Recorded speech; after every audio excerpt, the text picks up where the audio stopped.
Hello. Hello, mechanics. Hello. Hello. Hello. It's Thursday. It's Thursday. It's Thursday, mechanics. It's Thursday. The week's almost over. It feels like it just started. Hello everyone. I'm Owen Aeon, your sparkly racing cat. Tonight. Also, hello Toge. Hello Toge. Hello mechanics. Hello everybody lurking right now.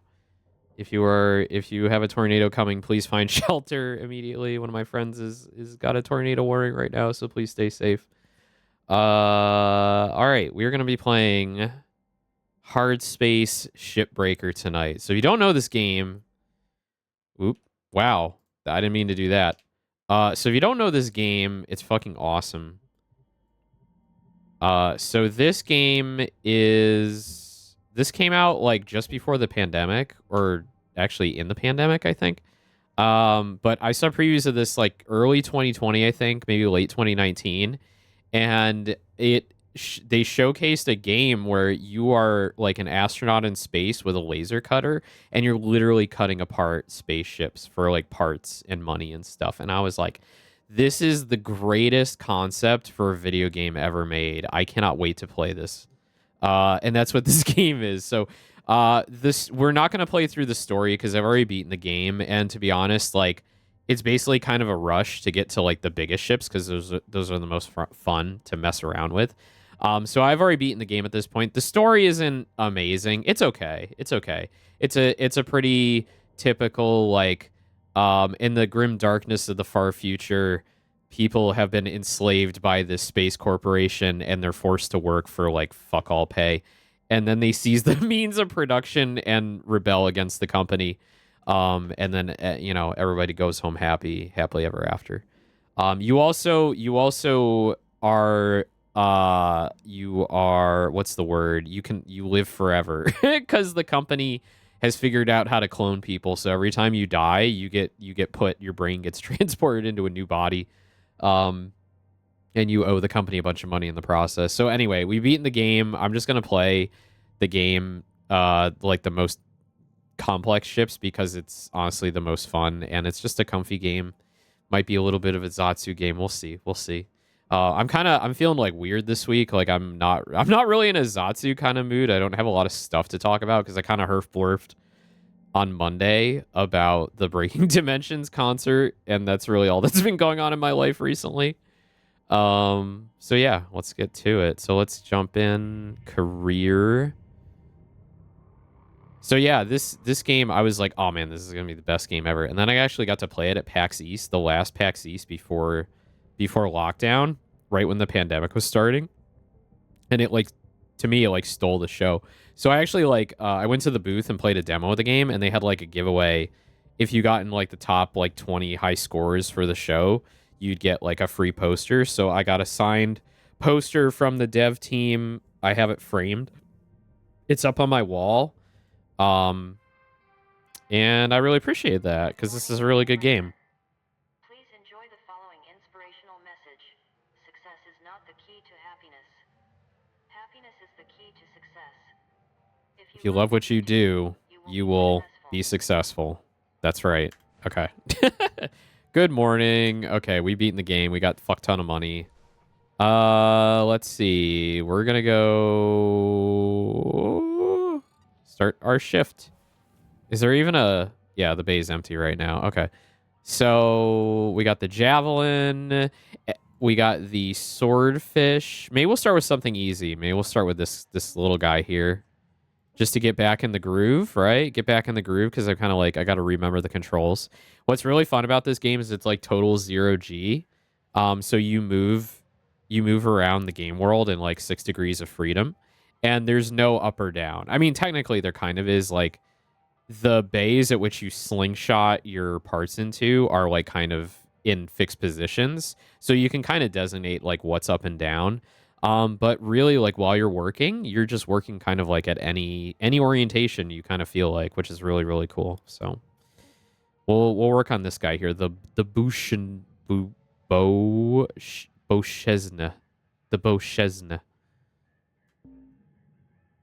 Claiming a new ship will clear the salvage, but yeah. So the objective of the game is you need to dismantle ships and then recycle their parts as efficiently as possible. All right, let's see if I can remember the controls. Hey, Rook. Guessing Weaver broke the news? Man, I hope they're replacing with someone nice. Well, in the meantime, you got me. Quit shooting the breeze and get back to work. Oh, maybe I was in the middle of a campaign. I'm gonna enjoy giving you a hard time. Kid, I'm too old and tired to care. Okay. Well, let's see if I remember how to do any of this. Have fun today, folks. No, this is the end of the game. Yeah. Okay. Later. Kaido out. Hey, kid. You've probably got things in hand, but, let me know if you need anything. Good luck, or whatever. DD out.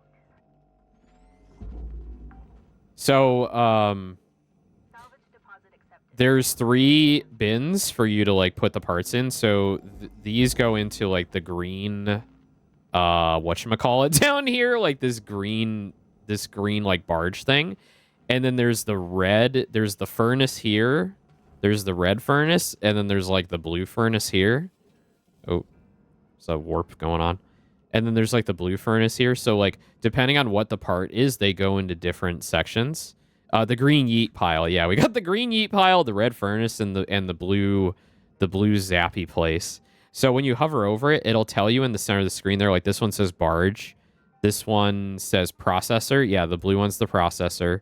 And then some of the parts are red. They go in the furnace. So it depends on how the parts are processed.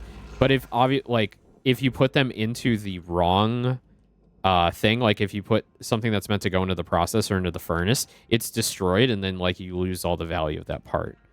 So very straightforward concept. Just cut the ship apart and put the parts where they need to go.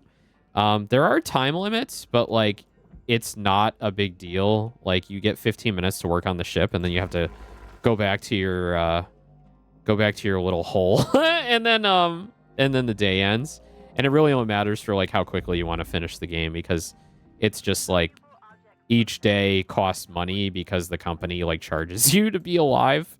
So the faster you get things done, the faster you get to beat the game. But there's really like no pressure in the game. Scanner. And then you get different tools, like you get the scanner where you can kind of see through ships in like an X-ray fashion. I think there's like, you can see like the structural elements where it's like, the orange ones are things you can cut. The systems here, like green is electrical. It'll point out like what's radioactive, like the reactor core over there. And then objects, like parts, things you can pick up, stuff like that. So it's a cool game. I like it a lot. So usually what I do is I work on the outside first. So I try and dismantle everything on the outside of the ship and then work my way inwards. So these cutting points here, like this cut point, this is a heavy duty cut point. We actually need to get, let's see, our remote charges. Trying to remember what the keys are here. There we go. So we're going to use a charge here, and it's going to cut this.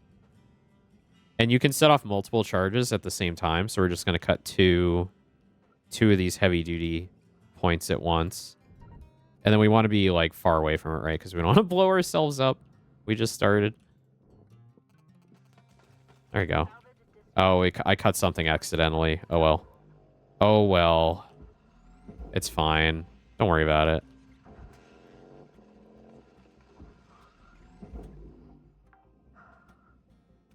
Wait, is that not? Oh, that's supposed to go in the furnace, some of that. Nah, forget it. It's not worth it. It's not worth my time. Anyway, put this in the barge. What's cool about the game, too, is, like, there's a lot of, like, gravity involved. Like I'm using these thrusters to kind of move myself around, but if I, like, grab something really heavy and throw it, it, like, uses that momentum. The inertia actually, like, applies to the player. So I love this game. It's super chill. It's really good. I love Shipbreaker. I played the fuck out of this. What's my game time on this on Steam? Let me check. I played this 105 hours. Okay, not too much, but a decent amount. Yeah, Shipbreaker's really good. Is that a... No, that's a normal cut point. You got so much money? Damn, yeah. I'm rich. So there are, like, for major parts, there's, like, cut points, but you can also, like, cut into... You can cut into walls and stuff, which is really neat. All right, I'm going to head inside because... Oh, wait. Oh, these just come off. Okay. Those are strapped in, if I remember right. Oh, yeah, these just snap off. Okay. They're just, like, glued on. They're glued on with space glue.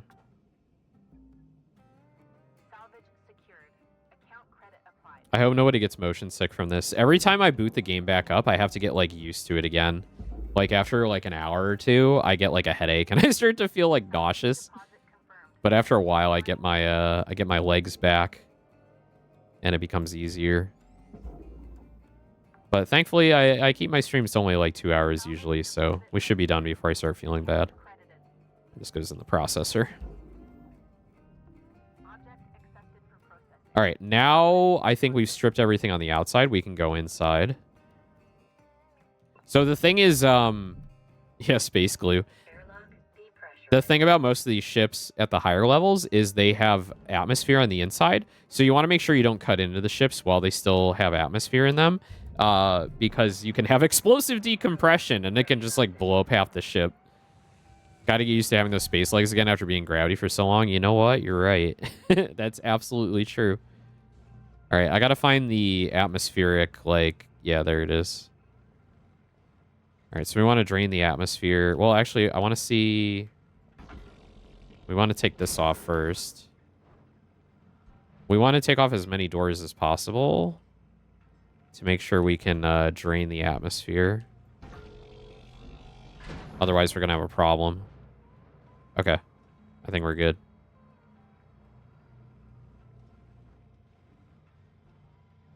All right, so we're going to drain the atmosphere.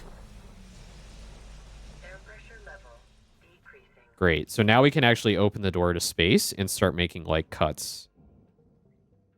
So we're going to hit this. Airlock depressurizing. So we're going to safely depressurize the airlock. There we go. Now we're open to space. So now I can start making cuts. And I can start dismantling the ship. I can take off, like, walls. So I can make it easier to move stuff out of the ship and into the furnaces and stuff like that. All while being very careful not to cut anything that is valuable, right? Okay, there we go. There we go. All right, so this is all processor stuff. Oop, oh, it bounced off the fucking fin. I got it. I got it. Oh, no, I don't got it. I don't got it. No, don't go in the furnace. Don't go in the furnace. There we go. Whew, sometimes it can be a little tricky. And you want to make sure you don't go near the furnace or the processor because you start getting sucked in. And then you can just get sucked in and die. You get processed. Oh, it's not the barge, it's the processor. There we go. I love the sounds in this game, too. They're so good.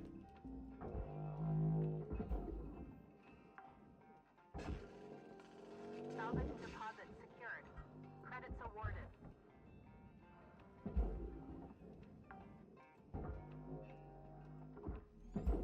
Oh, the ship's actually, like, turning itself. I've been, like, pulling so much crap off of it.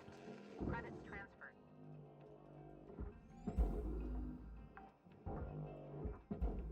Salvage secured. Credits deposited. Some of the little, like, power junction boxes and computer terminals can, like, shock you if you're not careful. Furnace gravity well is so large compared to the processor. Yeah, it is quite a bit bigger. It is. Secured. Credits deposited. What's really fun is when you get, like, a very large, like, chassis of the ship together, and you're like, this can all go in the processor. And then you just kind of, like, nudge it towards the processor with the grapplers, and then it gets sucked in, but it's, like, it's, like, too difficult to, like, it's too large to, like, go into it, so you kind of got to get creative with it. But I find that to be a fun part of the challenge. Some of this... Wait. Some of this goes to furnace. But some goes to processor.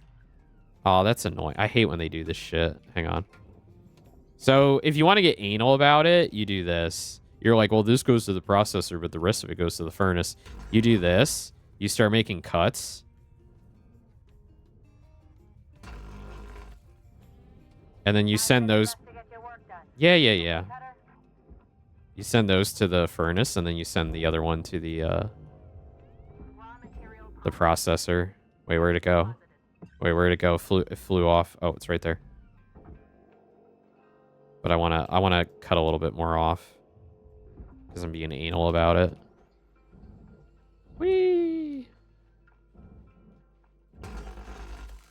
Oh, I just obliterated that. Okay. It was too small, so I vaporized it, I guess. Oh well. All right, let's cut off the walls, all the walls we want to get rid of.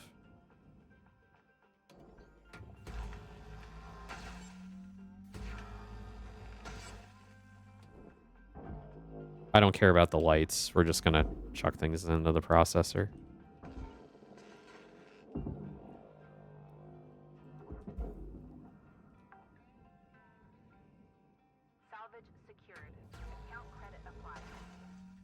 After a while, you get, like, a vibe for how all the ships are constructed. It becomes really easy to predict, like, where all the cutting points are.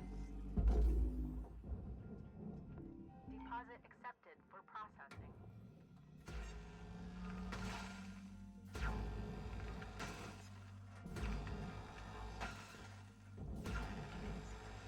Oh. Oh, whoops. That's weird. How did that have air? Was there, oh, there was, oh, okay, there was air hidden in the walls here. Okay. Oopsie. That's fine. Oh, I bet I can't eject this thing now. Shit. Can I eject it? No, I can't. Oh, fuck. I screwed that up. Oopsie. There's a lot of oopsies in this game. Especially if you, set off the reactor accidentally. That's always fun. Okay, this is going to be annoying because, like, this thing is now stuck to this. Super annoying, actually. I should have disconnected that first. Because it's unpowered now because it got cut off from the rest of the ship. All right, well, this is the most important thing, so it's going to go into the barge. There you go. And this whole thing... I'm pretty sure this whole thing goes to the processor. Yeah. We're actually going to use grappling beams for this. Yeah. So the grappling beams have a lot of strength to them, especially if you, like, stack them. They're very, very handy.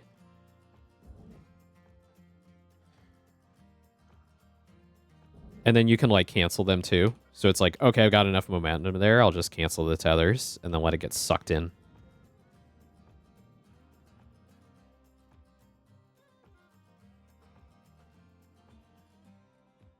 The guitar music in this is so chill. Actually, you probably can't hear it. Let me turn it up.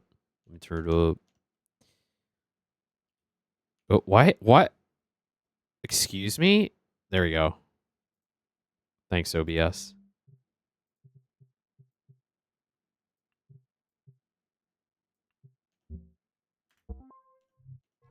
There we go. All right, let's take care of a few more of these walls. Yeah, and there's, like, different levels of salvage goals for each ship to get you, like, more points so you can buy upgrades to your equipment. You get better, like, a better grappling gun and more force pushes. Like, it just ends up making the game easier so you can move faster. Pretty nice. All right, we're going to work on the walls here.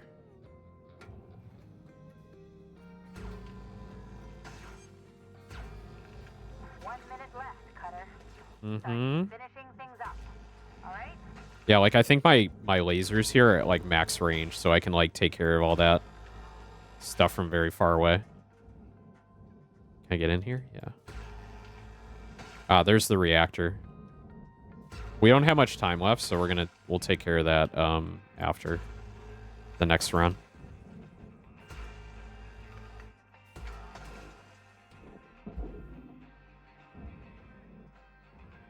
What did that actually do? I think most of this is still held together by those junction cables. Where's the barge? There it is. Oh! Alright. Yeah, so each run lasts about 15 minutes before it kicks you back into your hab. End the shift. We did good. We did okay. We could do better. But I'm like talking and playing at the same time, so.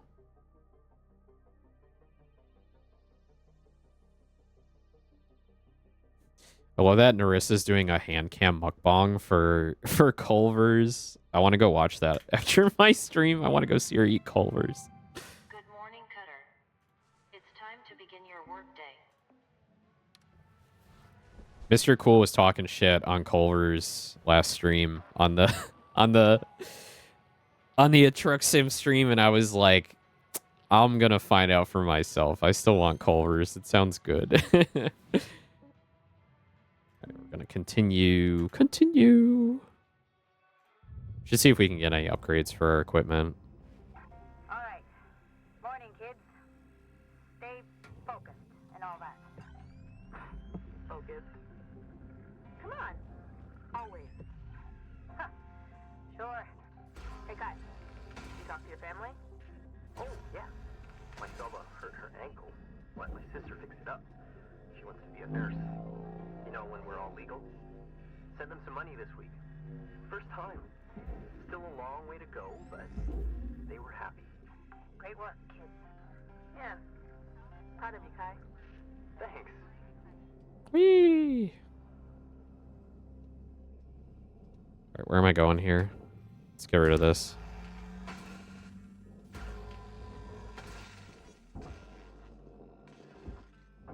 This goes to the processor. This goes to the barge.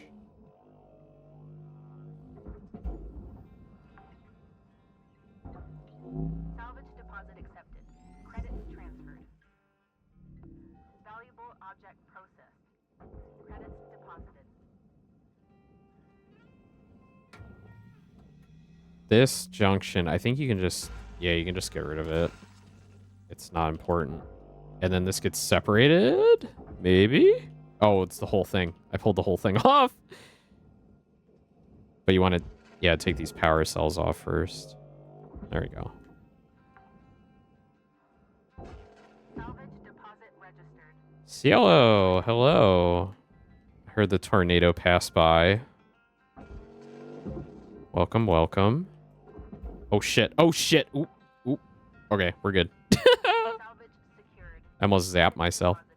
Yes, all good, good, good, good.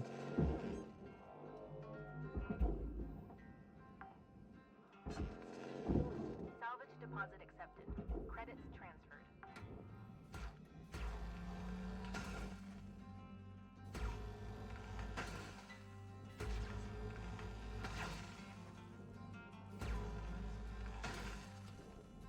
Yeah, I thought of something I was gonna say and then I totally forgot about it. Fuck. I'm just like full of like no, like head empty. Like I don't even know what's going on these days.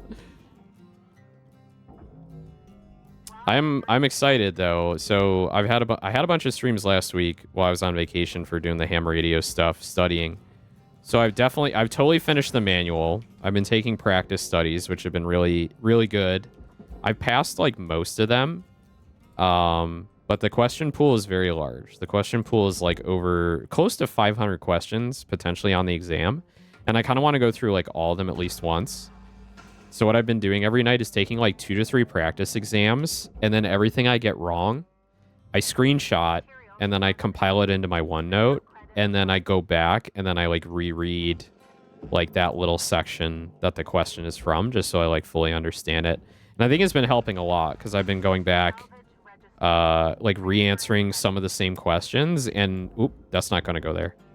And gotten them right, like the second time around. There's been a couple of questions that like I've gone back and like I still can't remember it just because I'm like, this is so specific. It's just like so specific. It's definitely like kind of the thing. It's just like, you just need to memorize this. You're never going to remember this normally through like normal learning. You're just going to have to fucking memorize it. And I'm like, okay. But like, I'll try, but it's like, I can get a few questions wrong. It's not a big deal, right? Like, I've never, ever in my life been like a, I want to be an A student. I've always been like a B minus skim by student because like in the end, tests are fucking stupid. They can only prove you know so much.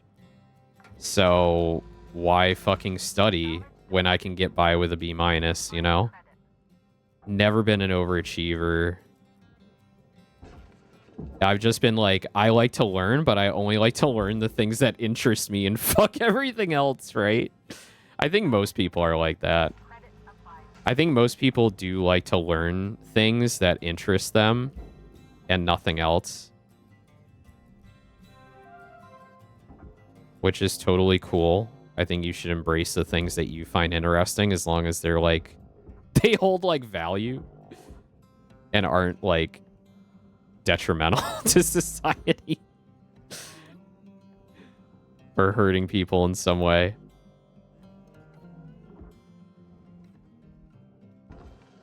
All right, I don't want to get that near the reactor because that's going to fucking explode me.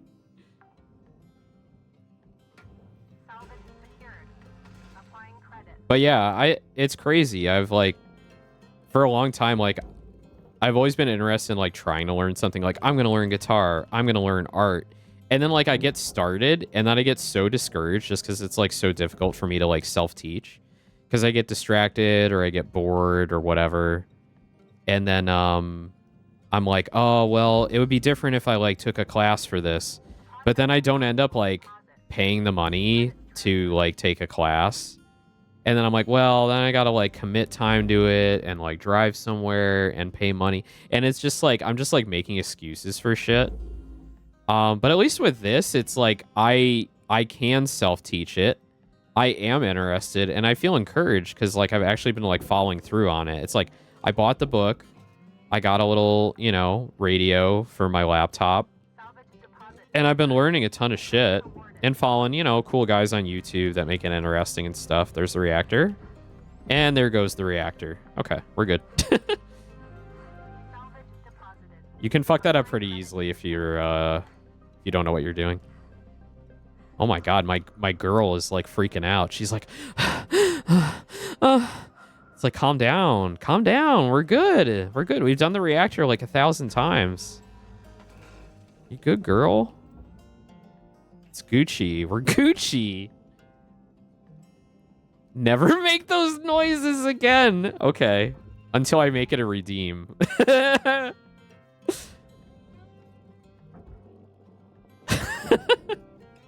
No. All right. I won't make them again. For the duration of this stream. What was I saying? Yeah, so like I don't know, like I felt very motivated recently. I have been like taking care of myself more, doing like therapy and like mental health types of things. So a lot of that's been very very beneficial for me to kind of like working on myself, taking a better approach to things rather than just spending money on hobbies and like just playing video games at the end of the day, right? And this is a cool hobby because it's like it doesn't require a lot of investment. It's very low cost of entry, considering you can get a radio for like $25 or $30 and just there you go. You're good to go. But yeah, it's been really encouraging, and I've got a date lined up for my exam. So if you go on the ARRL website, they have lists of the local radio clubs near your zip code. They also have locations of the exams and the dates for the next exams. So the interesting thing about ham radio exams is that it's all run by volunteers. The FCC does not administer the tests themselves. They used to back in the day, I think like back in the 50s and 60s they did it. But they moved to volunteers to run it. So they have what's called volunteer examiners that, you know, they have like higher level licenses and they've been approved to run the exam. So really it's like up to radio clubs to run those things. So one of the local radio clubs does their exams at the local senior center. So I got a date mid-September to go do that on a Saturday morning.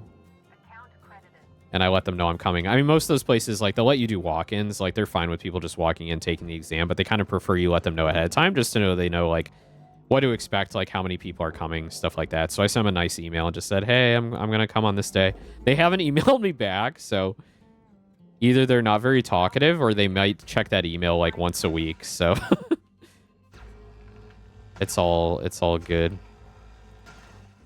I fully expect to, like, show up and then, like, take the exam, and then I pass, and they're like, hey, do you want to join the radio club? And it's going to be, like, 80-year-old dudes.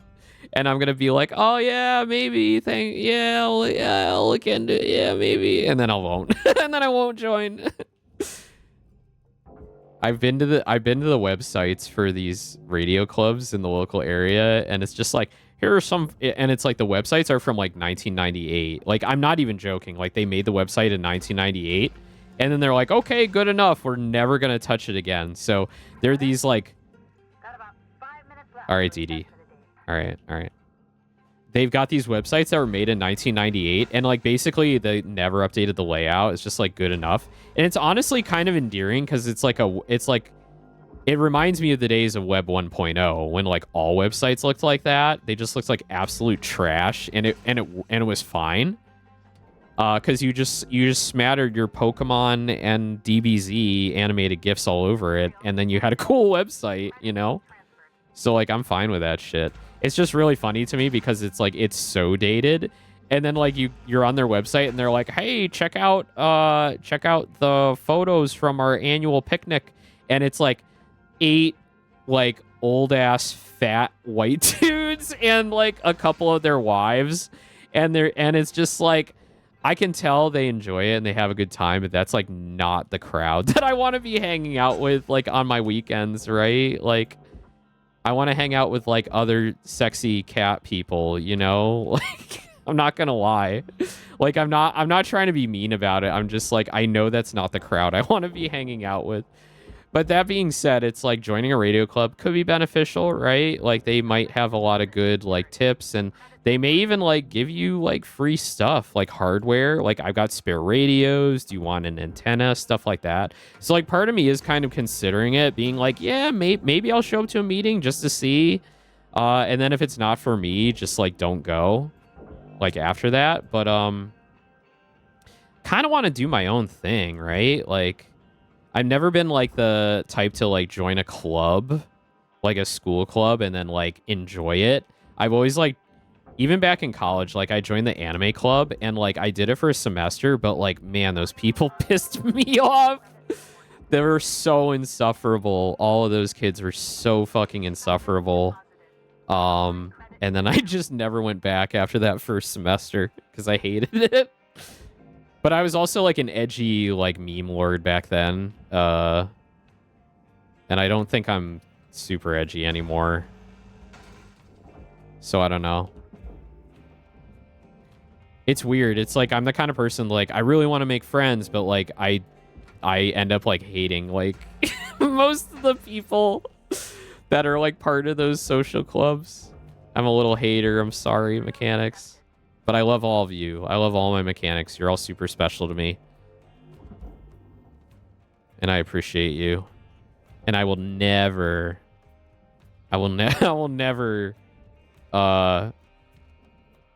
what am I trying to say? Like, let's never go to anime club together and we'll be Gucci. As long as you don't go to anime club, we're good. We can go on as many dates and beach trips as you want, but we will never go to anime club together. Let's just avoid that, and then we're gonna have a wonderful, beautiful, lovely relationship together. I promise. Oh, my fuel's low.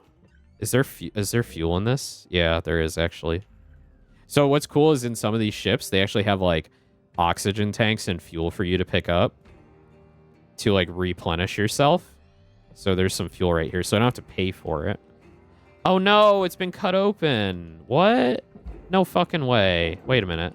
Really? Oh. I got gypped. I got gypped.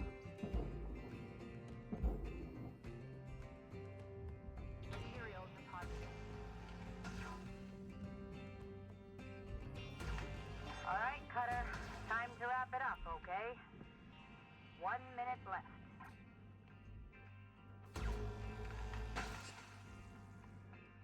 Actually, thinking back to Anime Club is really funny because, like, Vite redeemed... Oh, yeah, I was going to wear my helmet. Thank you. All right, we got the helmet on.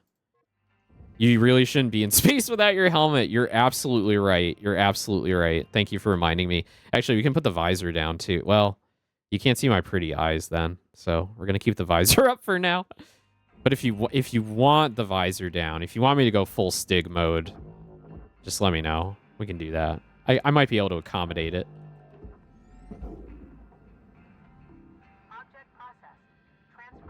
Oh my god, thinking back to Anime Club. So, like, one of my friends was one of the club officers for a semester, and then the way they did it was, like, the general membership got to vote on what shows they wanted to watch the next semester, but the officers of the club each got to pick, like, one show that they wanted to watch.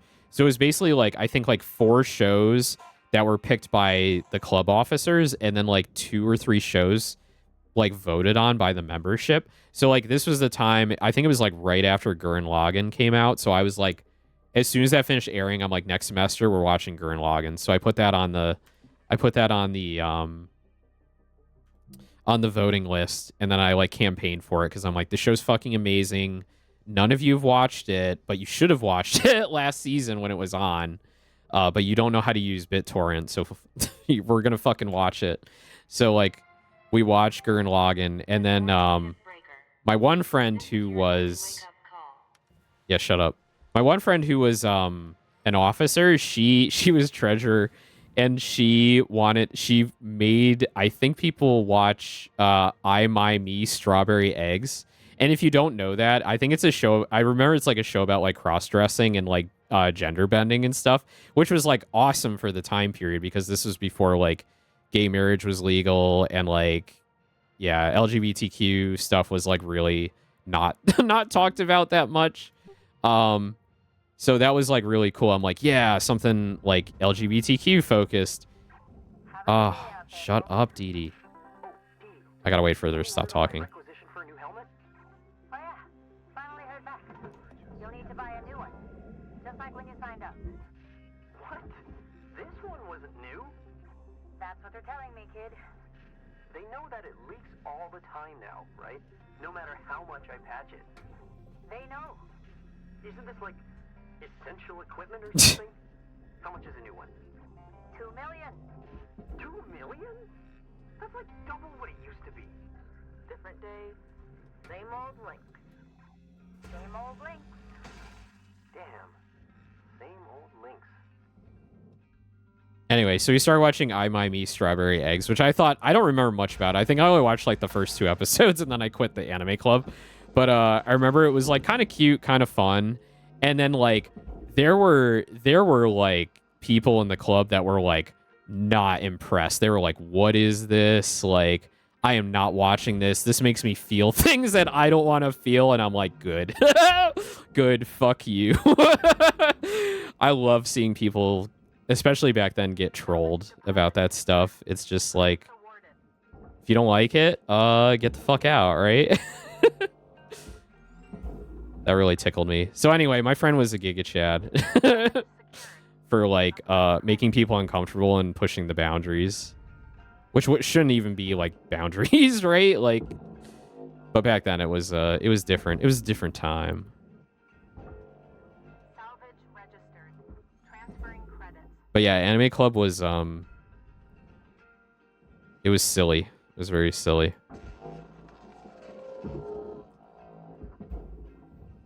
Feelings in my anime? Yeah. Well, no, it was like the feelings of they didn't want to be confronted with you know, gender fluidity basically, right? Like they're just like this I don't want this in my anime. This is not anime should not be about real life things. I'm like, "No. Get the fuck out." Suck a dick. Processing object. Whee! Credits to account. Love checking the mattresses in the furnace.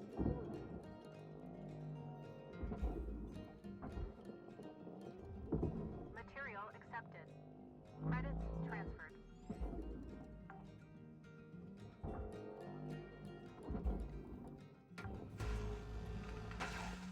Salvage deposit accepted.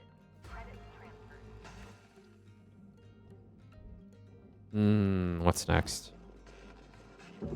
Sorry if this is like disorienting for you guys if you're getting like motion sick or whatever.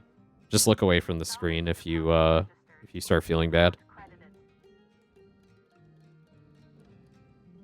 Where's the cut points here? I'm suddenly reminded of a guy I knew who refused to watch any pre-2000s anime. That's so shitty, to be honest. Like, what's the reasoning for that? Because there's so many, like, very, very high-quality anime from every decade, really.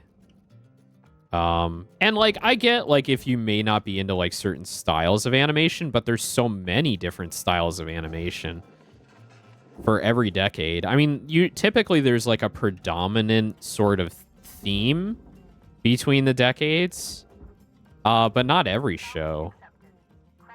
So that kind of shit is just like really bizarre. I don't know. He also thinks Demon Souls is the best Souls game. So, okay. Well, hold on, Vite Height. I also think Demon Souls is the best Souls game.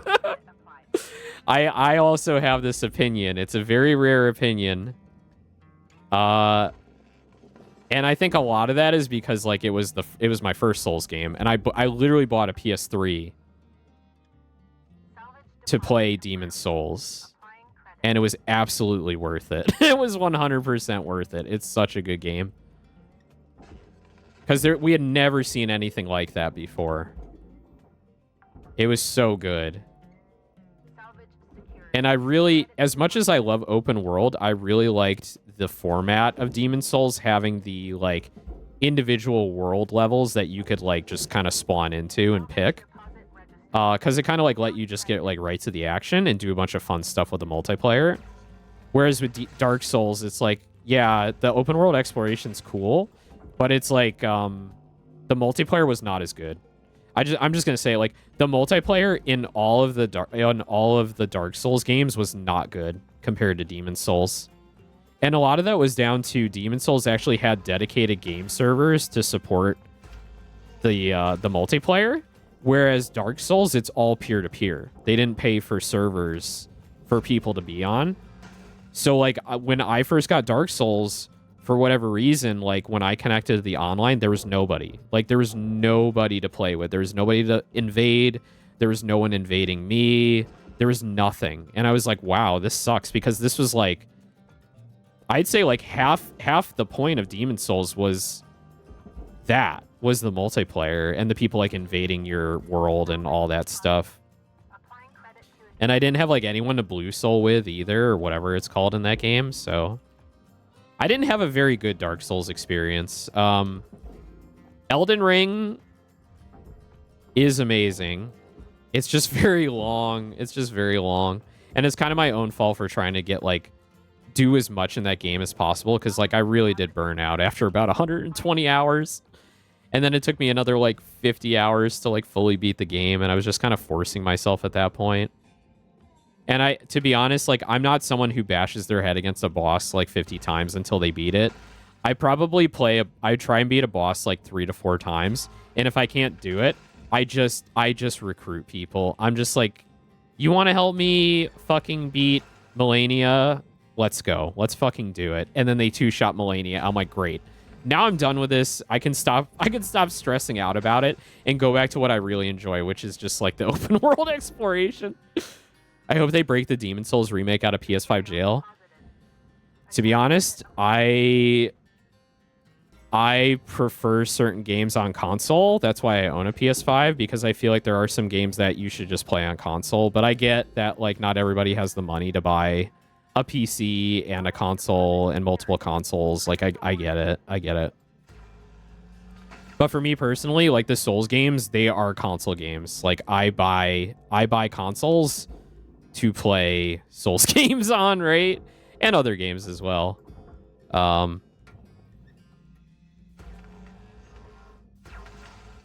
really, really enjoyed the PS4 era a lot. PS5 era is pretty decent. Not as many games as PS4 era, though, for me.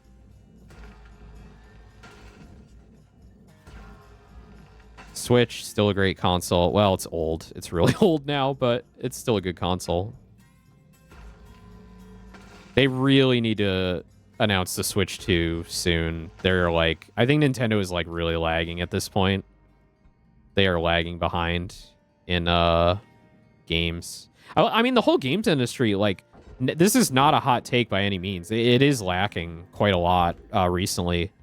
They really, like, the bubble kind of burst, not a bubble, but, like, you know, a lot of things went downhill with COVID, right? Pandemic, all these big publishers, like, eating up smaller companies and publishers, and then fucking them over, laying them off.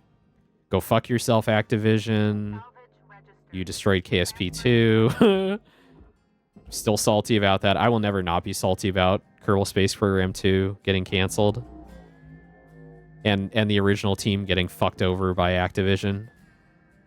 I, like, almost, like, made a video calling out the CEO of Activision and calling him a piece of shit, but I kind of lost interest. I might still do it someday. I don't know. It depends.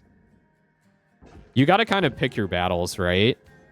You got to kind of pick your battles and go, like, if I make this, will I get harassed? Will I be able to handle the repercussions? Am I going to get fired from my job? Before you, like, you know, before you make content like that, you kind of have to weigh those concerns first. But the good thing is about being a VTuber, you can hide behind your persona, which is, you know, some people are like, anonymity is cowardice, or I think anonymity is a protection from the capitalist subhumans out there. Psychopaths, if you will. We're also in a situation where the big companies suddenly can't release worthwhile games, but simultaneously increasing the prices. I mean, that's just economics, right? That's just like inflation and maintaining their shareholder, you know, goals for the year, right? 5 minutes left, Cutter. Unfortunately. Okay. I mean, prices go up, which is expected, right? Because inflation.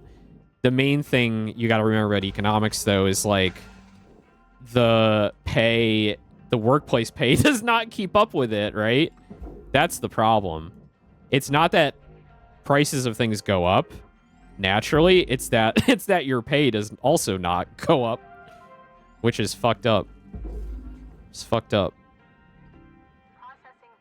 But yeah, I mean, an N64 game when I was a kid cost $50, right?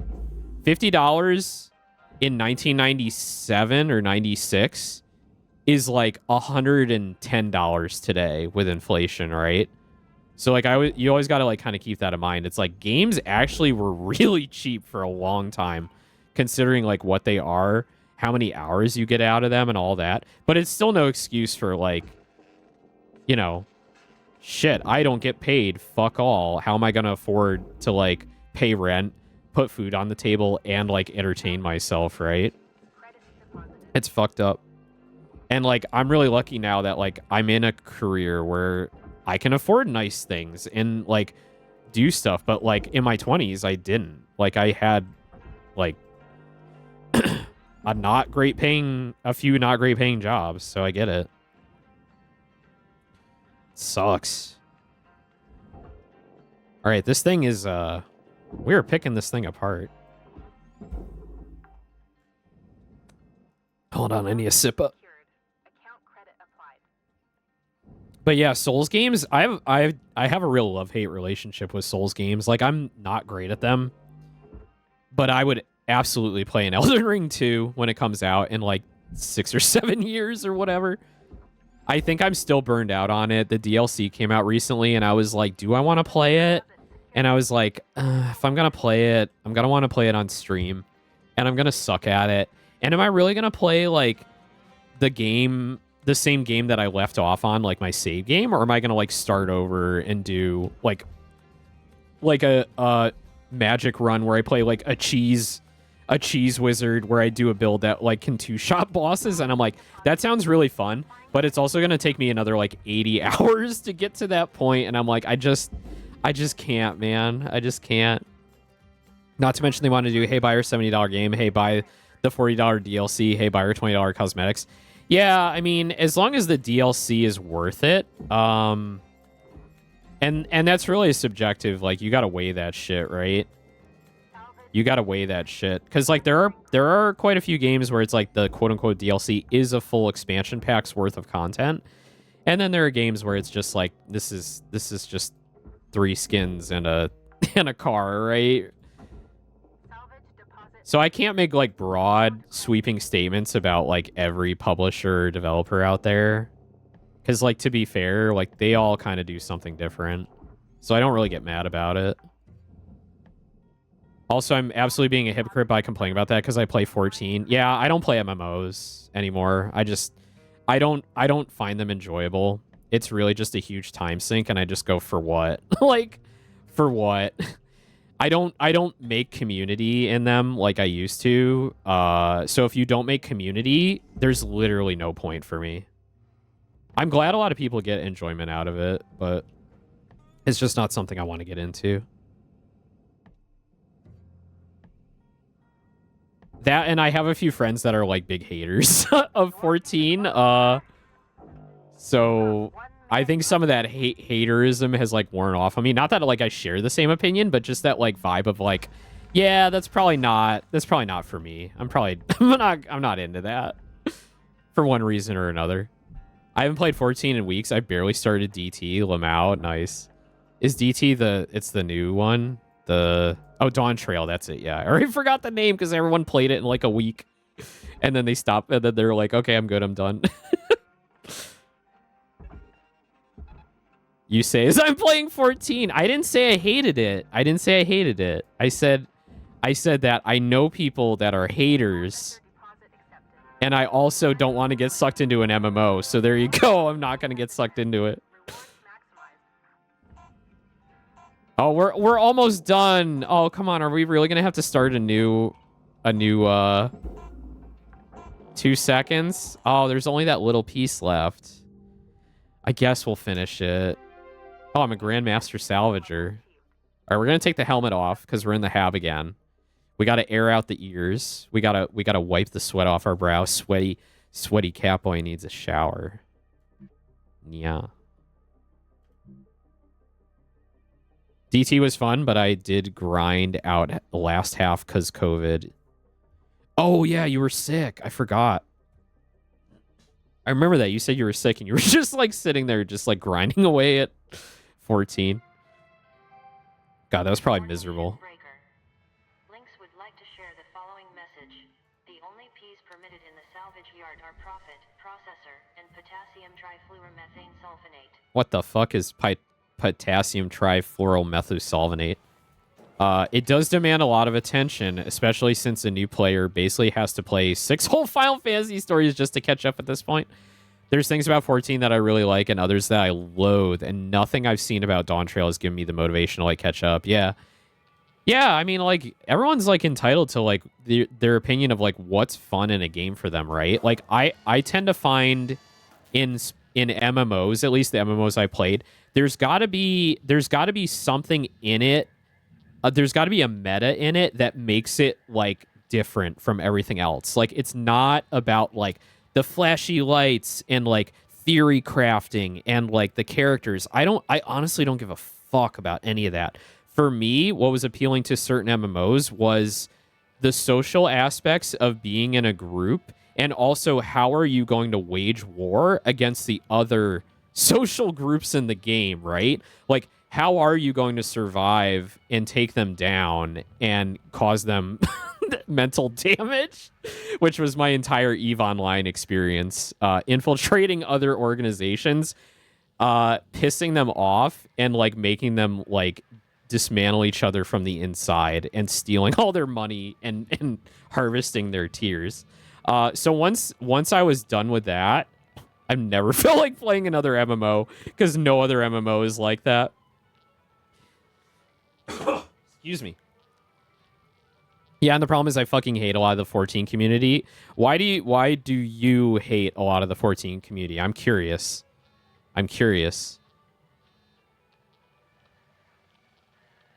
Because like I've heard of people who don't like 14 because of how it kind of... All right, so here's the thing. I have a few people that I know. They don't like 14 because it's taken people in that were like artists for like other fandoms and their own original content and stuff like that. And then they got sucked into 14, and now all they do for art is draw 14 characters. And they've been doing that for years now. So they've abandoned all their OCs. They've abandoned like any other like fandom stuff that they were into.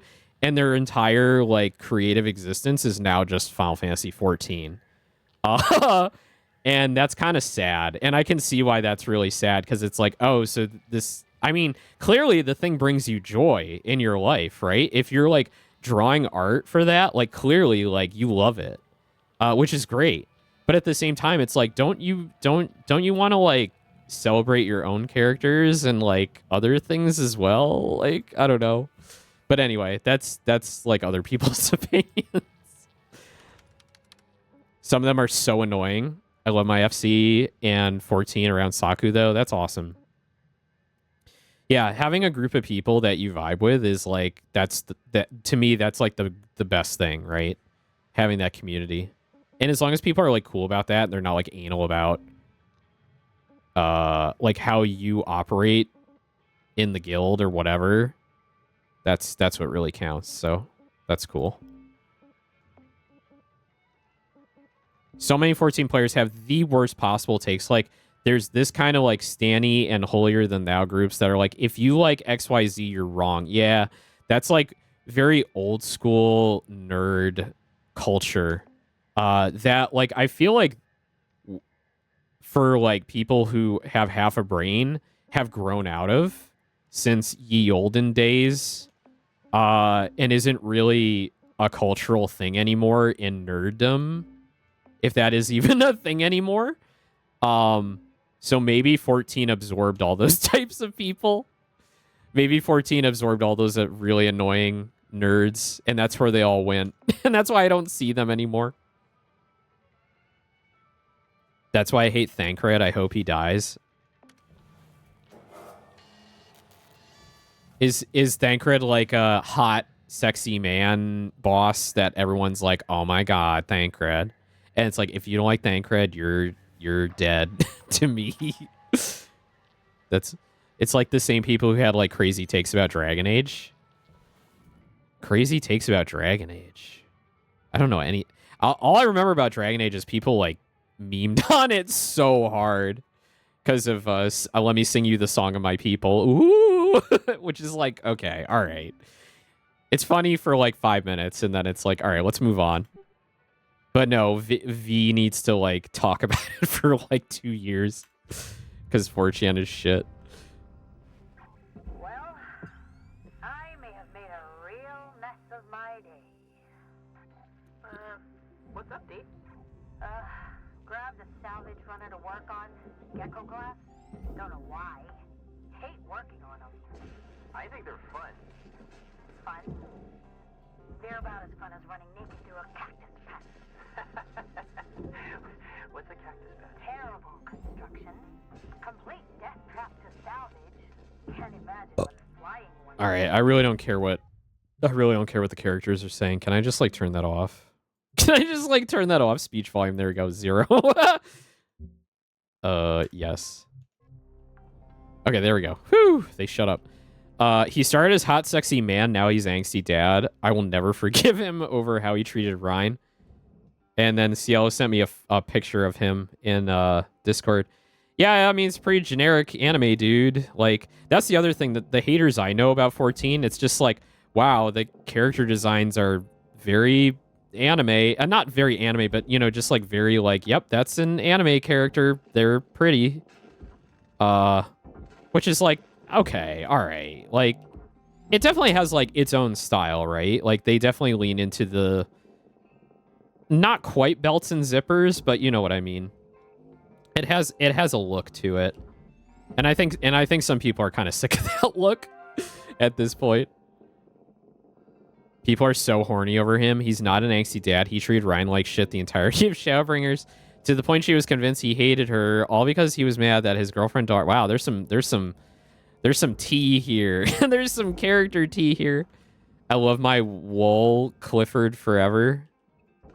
Clifford's like a red dog person, right? Like, I know Clifford the big red dog. Oh wait, that's your character. That's your character. My bad. Sorry, it's hard to keep all the 14 stuff straight. It's like I only know about it tangentially from talking with all my friends. Warrior of Light, your PC, my personal computer. Got it. Your player character, yeah, your tune as they were used to be, as they used to be called back in the day. 070 your toonies. Also Estinen. I almost read that as Einstein.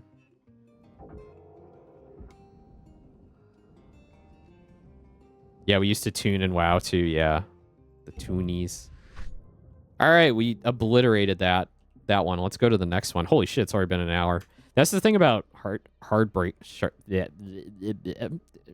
what's the name of the game? Hardspace Shipbreaker. It takes a while to take these things apart, but you feel really good about it once you finish it.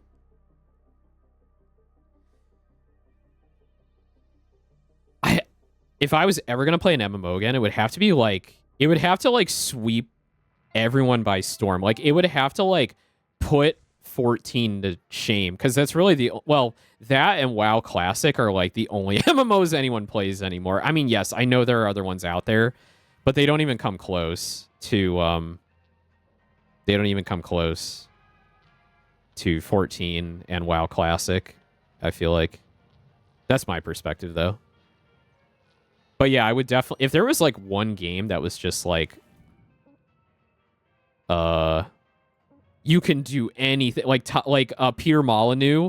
If Peter Molyneux's dream of like you can do anything ever came true, I would play that game.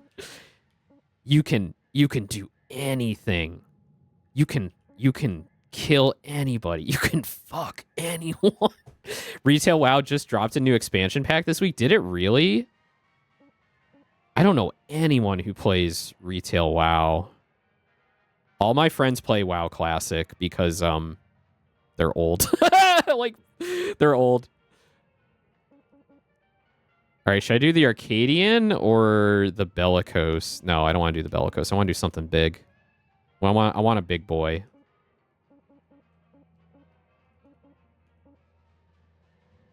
We'll do the Massacot. I used to play Retail WoW. It sucked.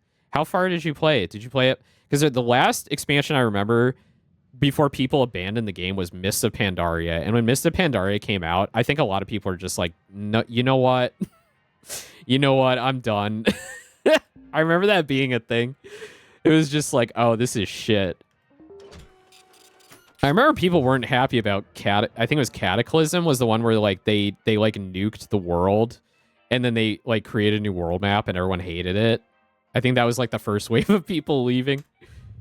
So I never played it when I was younger. I actually first played it in 2018. Oh my god, people are still playing it in 2018. That's so interesting. I knew a few people that were playing on like private servers. Like they got like the code and they were running like private servers. Those were the same people that are now playing WoW Classic. It's the same type of people.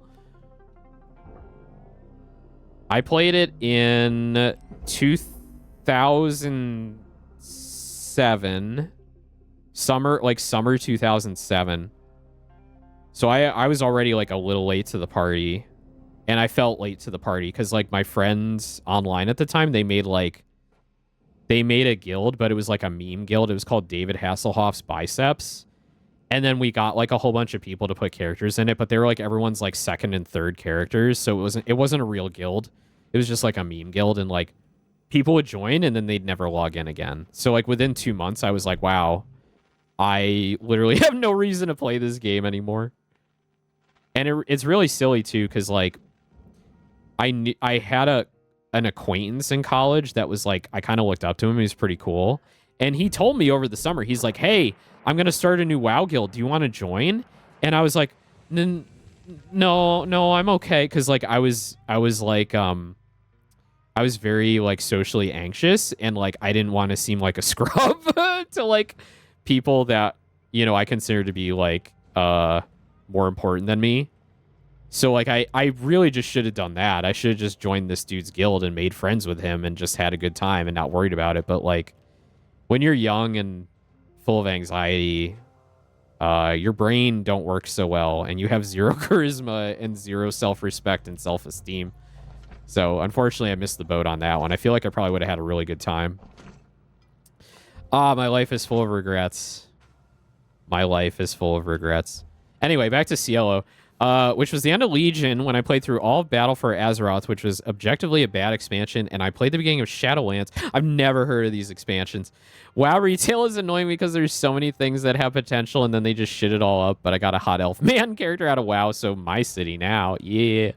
Let's go. Let's go. Can I turn this off? No, it's going to shut. Damn it. All right, we got to hold the extract. When I played WoW, I had a hot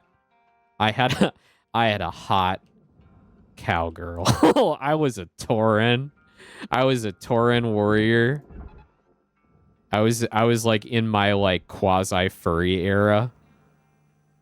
I would never consider myself a furry, but I do enjoy quality furry art and anthropomorphic characters a lot. But I would never like fursuit or go to a furry convention or anything. I just like the art. Oh, I just fucked everything up.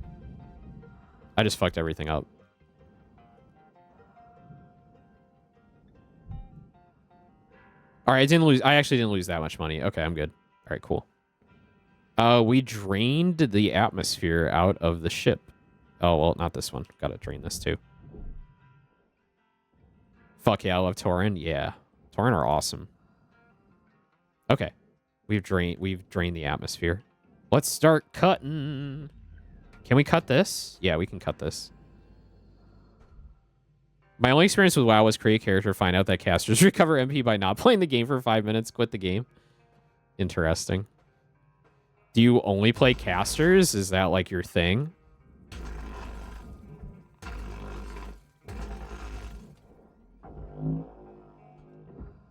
My first WoW character was a male Tauren monk. I love them. Hot. Yeah, Tauren are cool. They live in the cool city, too. I love Sky Bluff or whatever it's called. Thunder Bluff? Yeah, Thunder Bluff. Thunder Bluff is awesome. It's got that elevator. I remember, like, jumping down that elevator and, like, getting that feel, like, when you jump off a cliff, like, in your dreams. I was like, whoa! So cool. No, stop. You're making me want to play it. WoW sucks. Don't play WoW. You're a scrub if you play WoW. It's a shit game. Don't play. Don't play that shit. You don't need it. Waste of money. Wow, it stinks. Yeah. I'm the critic now. It stinks. I hate it. You're right, and you should say it. Yeah, I kind of regret missing out on like the coolness of WoW, but like I just felt, I don't know, like being a nerd at that time period, it felt very intimidating to like be a nerd around other nerds, right? Because they're very judgmental, very like, oh, you don't know this. oh, you don't like this? Oh, you don't hate this? You know, that kind of attitude. Which, like, unfortunately, like, I probably fed into a bit. But then eventually you learn that, like, hey, you're allowed to like shit. You can like shit and be proud of liking shit and enjoy it for the sake of, like, you enjoying it. That's what the 14 idiots are like. See, that's what I'm saying. This is where they all went. They all disappeared, but they didn't really disappear. They just went to Final Fantasy 14, I guess. That's just sad, man.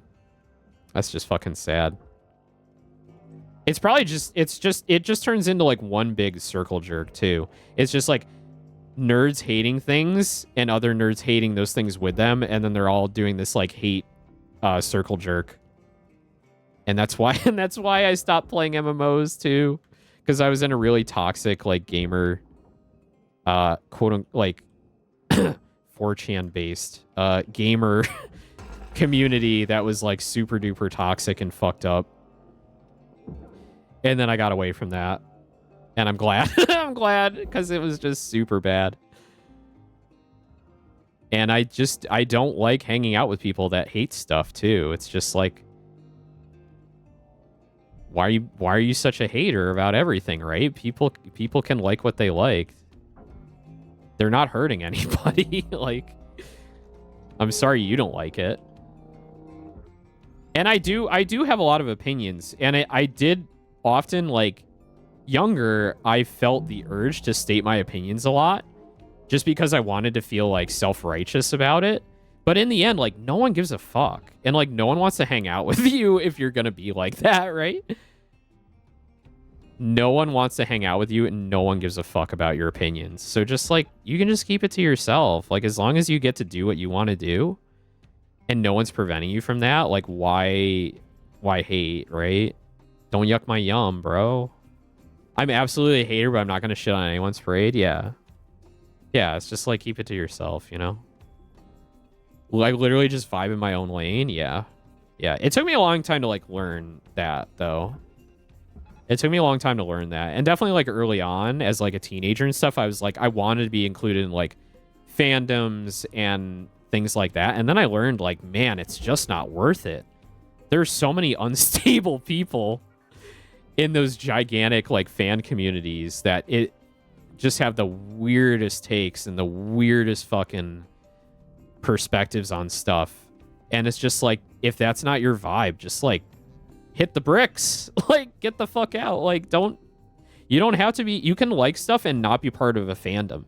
And you can even, like, just go on Tumblr and like some art without getting involved with all the bullshit that goes around it. Just enjoy what you want. And then, like, at the end of the day, like, you're happy about it, right? I think it's the people that have a hard time, like, making friends or, like, having friends outside of, like, a very specific, you know, piece of media, right? Because I think, like, media is a very easy way for people to make friends. Especially in video games, right? Because, like, we form communities around games and, like, grouping together, achieving common objectives. And then, like, movies and TV and anime as well. It's, like, it's really easy to make friends through that because it's like, well, you like the thing that I like the thing. It's just when people let it get out of hand that it gets, like, really toxic and, like, drama starts and people not dealing with their problems or dealing with their problems in the wrong way. I got a sip of... I'm dehydrating here. You kids got me yapping. All you mechanics, you got me yapping. People who hate everything and people who insist you like everything are equally insufferable. People just need to just let people like what they like. Yeah. I don't know anyone who's like... who says you need to like everything, but yeah, I definitely agree with that. I learned to not really interact with fandom because of Undertale. Yeah. It's not, like, very... Okay, you can say, like, some very specific fandoms are more toxic than others, but really, like, every fandom has drama and weird opinions and takes and, like, really weird, what is it called? Like, dogpile culture, that kind of stuff, right? Like, oh, we all need to band together and, like, you know, do this. So I just stay out of it because I just don't want to get involved, right? Even if it's, like, even if it's like morally correct sometimes. Hollow Stars is the reason why I've interacted with more people on social media again. Honestly, yeah, same Toga. Like, due to like certain people we both follow, I'm like, oh, there's actually like adults in this fandom and adults that are not parasocial, right? Like, though I've met a few parasocial people lately. It's been kind of interesting. It's kind of interesting. I still kind of shy away from that kind of thing. Absolutely, it's people who only play that one game or consume that one media. It's like, please touch grass. Yeah, that's the other thing that's really fucking weird to me is like people get really, really into like one thing and one thing only. And then that becomes like their entire reason for being. And it's like, whoa. And I feel like that's some of the hate that I see for 14 when I was talking about like, oh yeah, there's like some artists out there that like basically gave up doing all other forms of art and only draw their 14 characters. It's that kind of thing where it's like, oh, so this is all you do now. Like, this is the only thing you care about and like nothing else. So I kind of get why there's some haters out there for that kind of attitude. Is this all furnace? No, it's just this little piece here. My friend and FC leader only really plays 14, but she's never toxic about it anymore. She used to when ARR came out, but she left the game and came back and realized it's all stupid. That's the thing. It's like I think for some people, it's like unless you really have some disabilities going on and like things to work out in your mental health, if you like leave and go touch grass and get like, you know, do something else with your life for a little bit, you suddenly realize, holy shit, like, you know, that thing I was into really didn't fucking matter, right? Like, sure, you enjoyed it and had fun with it and maybe like helped you stabilize at a point in your life. But at a certain point, it's just like, holy fuck, like do something else, right?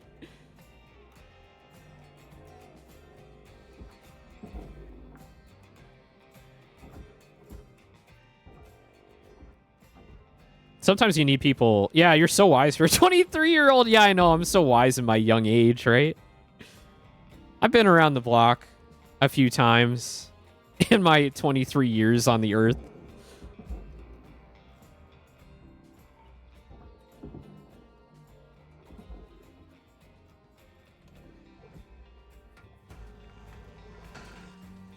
We'll have to see what 23 Season 5 looks like.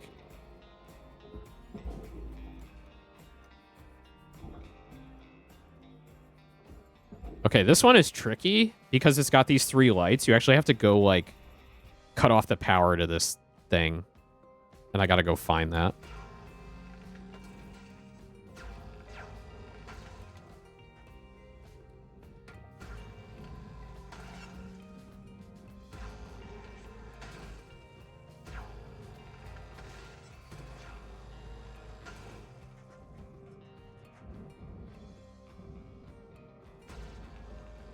Also, carrying that kind of attitude where you're like, I'm not going to get involved with fandoms and I'm not going to hate on shit, and I'm like, I'm just going to like what I like.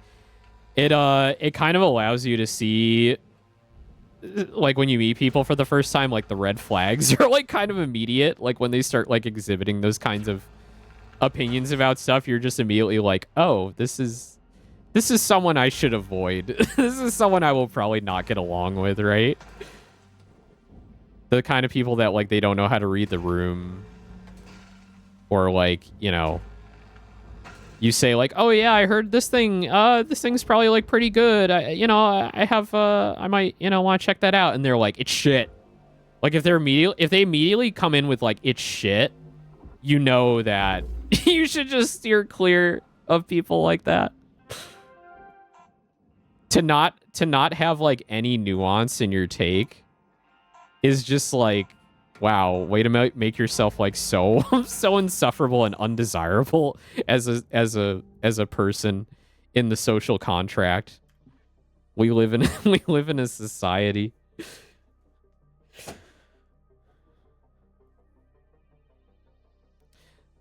The only downside to like not getting involved with fandoms is like, well, this isn't even a downside. It's like, I don't know the tea that's going on. Sometimes the tea actually interests me, depending on what it is.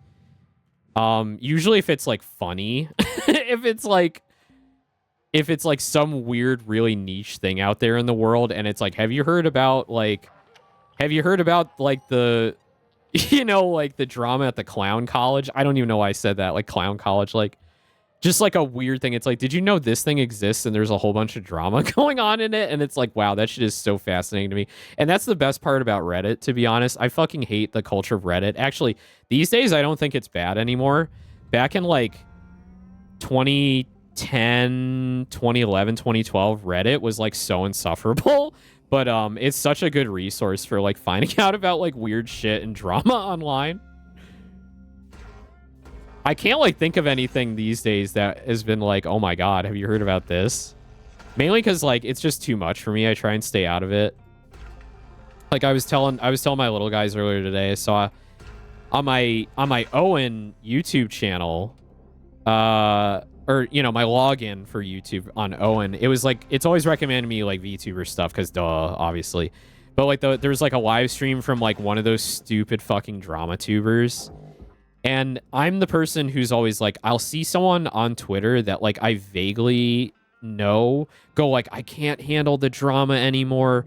There's so much drama in the VTuber community. It's so fucking toxic. And I'm like, I don't know what the fuck they're talking about, because like everyone I interact with is like, no drama. I'm just vibing and enjoying my thing. And even like the big name VTubers I follow, you know, like Iron Mouse and like Onigiri and like I don't know, like Rainho, like all those like big names, like I don't know of any drama that's going on there. And like even if there is drama, like I'm not seeing it, I'm not paying attention to it, so I don't know what the fuck people are talking about. But anyway, it recommended me this like drama streamer, and I was immediately like, get the fuck off my feed. I instantly clicked the like, I don't want to see this button. And if they come up again, I'm just going to block them on YouTube, because like I literally do not give a fuck about that stuff. And I think people that kind of paparazzi tabloid behavior is I'm just going to say it. I think it's creatively bankrupt and shit. I think it's a really shitty way to make money online. I'm not saying you can't do it, because like I definitely wholeheartedly believe in freedom of speech and the ability to say whatever you want to say. But like that doesn't keep you from being ousted by society for being a fucking insufferable piece of shit, right? So yeah, drama channels, drama streams, all those like VTubers, like that guy with the guy with the glasses and the pink hair that does the like, and now in the news, here's the latest drama. I don't watch any of that shit.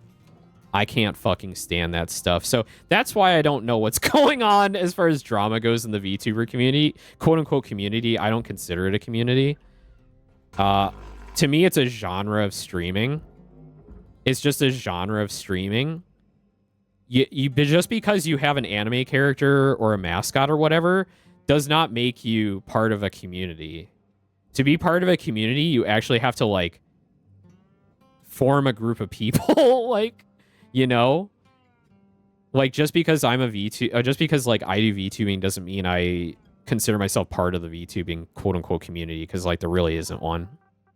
But anyway, that's like just my take on it. That's just my feelings on how like groups are formed and coalesce and things like that. I feel like people seem to think that there's this overarching sort of hierarchy or same thought around something, but really you're just like you only have your own lens on things.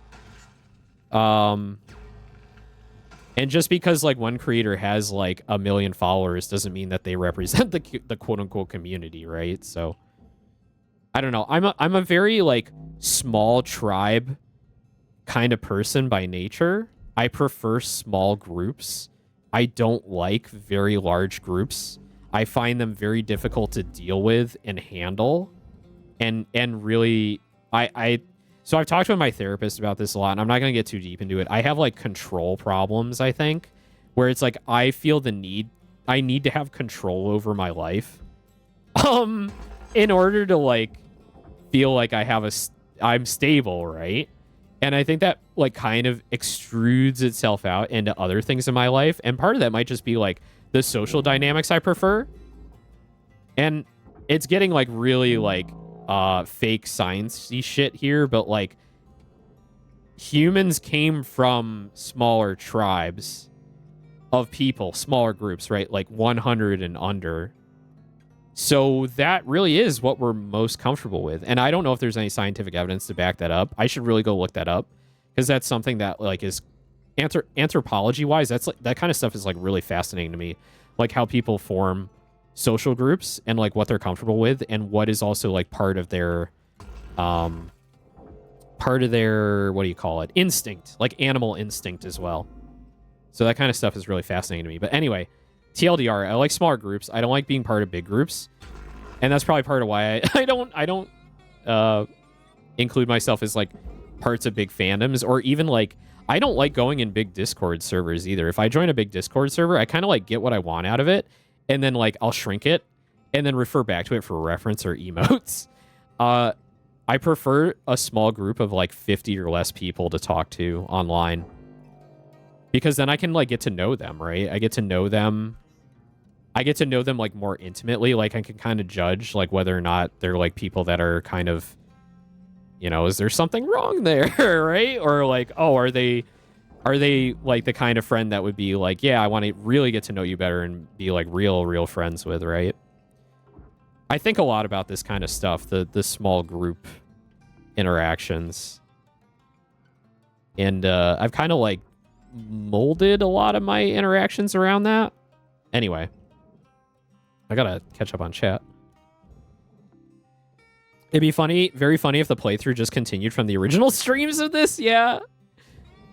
Oh yeah. So I didn't say it before. I didn't say it yet. This game, Hardspace Shipbreaker, this is actually what got me into streaming. I was like very gung-ho for like, I'm gonna get a VTuber model and I'm gonna stream Shipbreaker.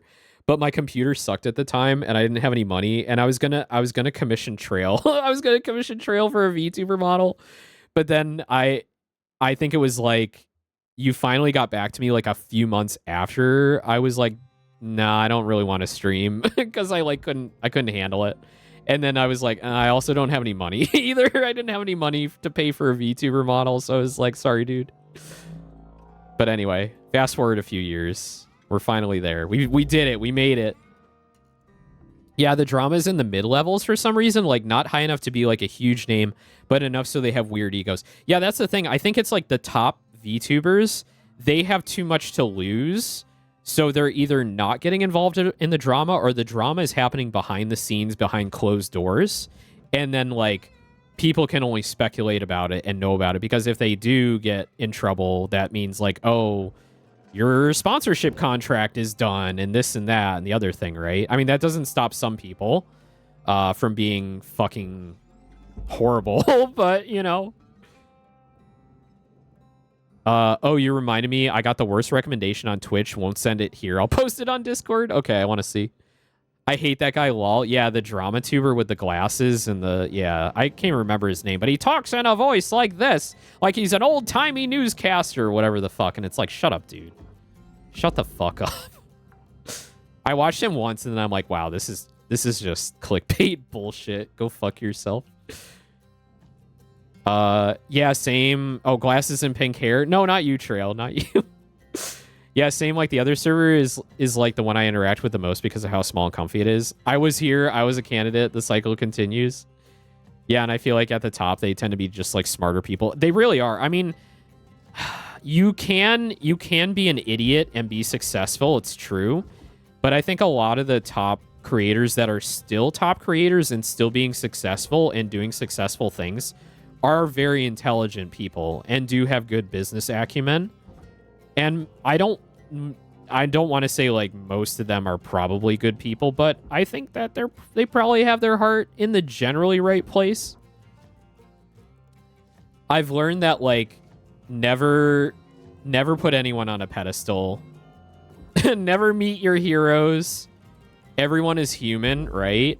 And I see it with a lot of the parasocial stuff that I'm seeing these days, where they're putting certain people on a pedestal and worshiping them and stuff. I'm like, man, like if they do something wrong and you have to make a, you know, like a decision on like, okay, do I still want to, you know, worship this person or not? That's gonna be very difficult for those kinds of people. Because it's like it's either like ride or die or like, oh shit, crisis of faith, right? Everyone fucks up. Everyone does something stupid. Everyone has secrets. It's not an excuse, but you need to be prepared for that. And you need to just not. You just need to not, right? You need to not worship people. Be more measured, I guess. Lay your hero's gentle neck on the altar of tomorrow. There you go. I can't wait for someone to get parasocial with me somehow with my once-a-month streams. Trail, you have a very devoted fan that is like... very close to being parasocial, I feel like.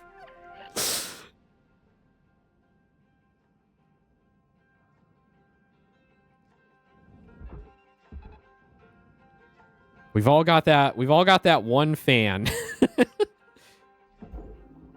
We've all got that one fan. I don't.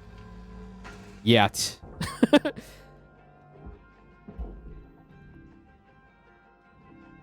Honestly, to be real, like I'm waiting for that first person to be like, "You're my Oshi," and I'm gonna be like, "Oh, fuck me, man. Why you do this to me? Why you do this to me?" To be somebody's Oshi is very there's a lot there, right? If it's in the truest sense in the word. I'm talking about like, you are my one and only Oshi, right? Because, like, I truly believe in the one and only. Like, I have my Oshi, and there can be no other Oshi, right? I have, like, you know, I'm a fan of others. Very much so a fan of others. But they're definitely my number twos, right? They're not... You cannot have multiple number ones. For me, personally. He's I was gonna say that. He's monogamous Oshi, yeah. Yeah, it's like once... I mean, like, that's like how I understood it from the start. I'm like, you're Oshi? That's the one. That's the one. You are the fan, and they are your Oshi, right? And then it started to turn into like, oh, I have these Oshis, and I'm like, wait a minute, Oshis? There's a plural? And then it got into like Kami Oshi, and I'm like, Kami Oshi? What the fuck are you talking about? No, there's only one. There's only one. But anyway, people can subscribe to that. I have no problem with that. But like for me, it's the one and only. It is the one and only. There can be only one, yeah. Highlander is really good, actually. I really like Highlander. It's such a silly concept, but I fucking love it. I think, okay, real talk. Highlander is like the whitest thing ever. Prove me wrong. Prove me wrong. Is Highlander not the whitest thing ever? It's like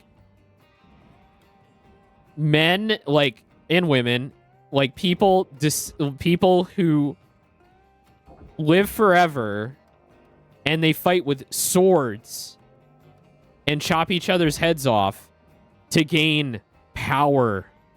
And in the end, there can be only one. That is the whitest fucking thing ever. It is the nerdiest shit. And you know how Highlander came about? If I remember right, the guy who wrote Highlander, he was literally like a film student in college. And this was just like his kind of like, oh, this is just like my nerdy like throwaway script. Like, this is just a story I have. And it's like, it's kind of goofy, but like, I love it. And I'm going to pitch it to like, you know, the movies. And then they actually fucking like picked it up and they let him make a movie out of it. And it's like, that's so fucking real, man. That's so fucking real. That's honestly the dream. It really is. It's just like my dumb idea come to life as a film, you know? And I think the 80s was like the prime time for that. And actually nowadays, not so much movies, but like books and media Because like you can get a lot of different things published these days that would never cut it like 10 or 15 years ago. Stuff that would be considered just like garbage fan fiction. I would say garbage. No, I don't mean garbage. I mean like very self-indulgent work these days is like normal literature. So this is the other thing that I've been talking about with certain friends of mine. The state of literature right now is really weird. It's really weird because it's sort of grown out of literally AO3 and like fan fiction tags and stuff like that. So what's become marketable because of what's the TikTok thing, like reading time or book time or whatever, like the TikTok like book talk, yeah. Marketing for books has turned into like tropes. So like the way they market books these days is like they just list a bunch of tropes and maybe like a 2-line sentence. And that's how you buy the books now. It's like, oh, you like Monster Men plus Coffee Shop AU plus Ace Romance. We have 50 books like that. Take your pick, right? And that's just, and I'm not like arguing one way or the other. I just think that's like very interesting how that's become like, that's what sells books now, is like lists of tropes. And it's a little sad. I think I'm saddened by it, but at the same time, it's sort of like, well, you are getting what you want, and you aren't getting any surprises, right? Because like no one wants to read a book that's like, oh, it's a steamy romance novel, and then like something they don't like happens, right? Or something uncomfortable, right? Because a lot of literature it's escapist fantasy, like that's what it should be. But at the same time, it feels kind of sad to like boil down an entire novel into just like a list of tropes. I don't know. There might be some other opinions on that. And if people want to argue against me that, like, feel free. Like, tell me I'm wrong. I mean, sometimes it's good for you to consume a media that makes you uncomfortable. In a way, that's how you learn and grow. Yeah, I mean, it's true. It's just, it's hard to navigate that, I think. It's hard to navigate that. Like, I do want people to be challenged, but I don't want to be the one telling them they need to be challenged, right? Because normally the people who go around uttering the, like, you need to be challenged, there should be no safe spaces, are, like, the most deplorable, shitty people in the world. Like, Elon Musk and Donald Trump and, other subhumans, right? So, I don't want to be that kind of person. So I'm not, so like, yes, I agree, but like, I don't want to be the one to go around saying it because I don't want to associate with pieces of shit. Plus, sometimes the twists really lose impact with the tags being like so apparent. Agree. Yeah, I agree. Yeah, sometimes I feel like that when I say these things, it's going to be like a hot take because like, I don't know who's watching me right now and is like really into books sold on tropes, I don't want to like seriously offend anybody, but like I still want to kind of say like it makes me kind of sad and a little disappointed that like we've boiled it down to just like a list of like what I'm into. I gotta tag every Circuit Bend song so the bridge and chorus are spelled out. Yeah, I know, right? At the same time, I'm really happy that like so many different genres and things that would be considered like trash a decade or two ago are out there in the world, like being sold on bookshelves, right? Like giving those writers a chance to like, oh, I can write my coffee shop AU and fucking sell it and make money off of it. Like, hell yeah, that's amazing. Like something for everybody. That's the benefit to me. The benefit is that there's something for everybody. The downside is that like you go to a list of tropes. You boil it down to a list of tropes. Hi, Preya-chan. How are you? How are you? I hope you are well. Oh, you know what I had for dinner? Oh, so good. I had okonomiyaki for dinner. Oh my god. It was so amazing. Okonomiyaki with, it was like cabbage, bacon. It's like a big pancake, right? Cabbage, bacon. I forget what else was in the pancake itself, but then like okonomiyaki sauce and Kewpie mayo and furikake on top. Oh, so good. It was so fucking good. I want more. I want more. Yeah, when I go to Japan, I definitely want to get okonomiyaki. The Osaka style okonomiyaki. I think the Osaka style is the stuff that has like the cabbage. I think that's mostly cabbage. It's really, really good. You had some Japanese curry last night? Let's go. Let's go. Want to go and get my mouth burned on takoyaki? Yeah, every time I get takoyaki from my favorite local sushi place, it burns the fuck out of my mouth. I gotta like wait like 5 minutes for it to cool down. Oh, I really want to go back to that sushi. I want sushi, but mechanics. I just want you to know, like, and I feel like really good about this. I am saving money right now. I'm working really hard to save money for my VTuber model, for my rigging.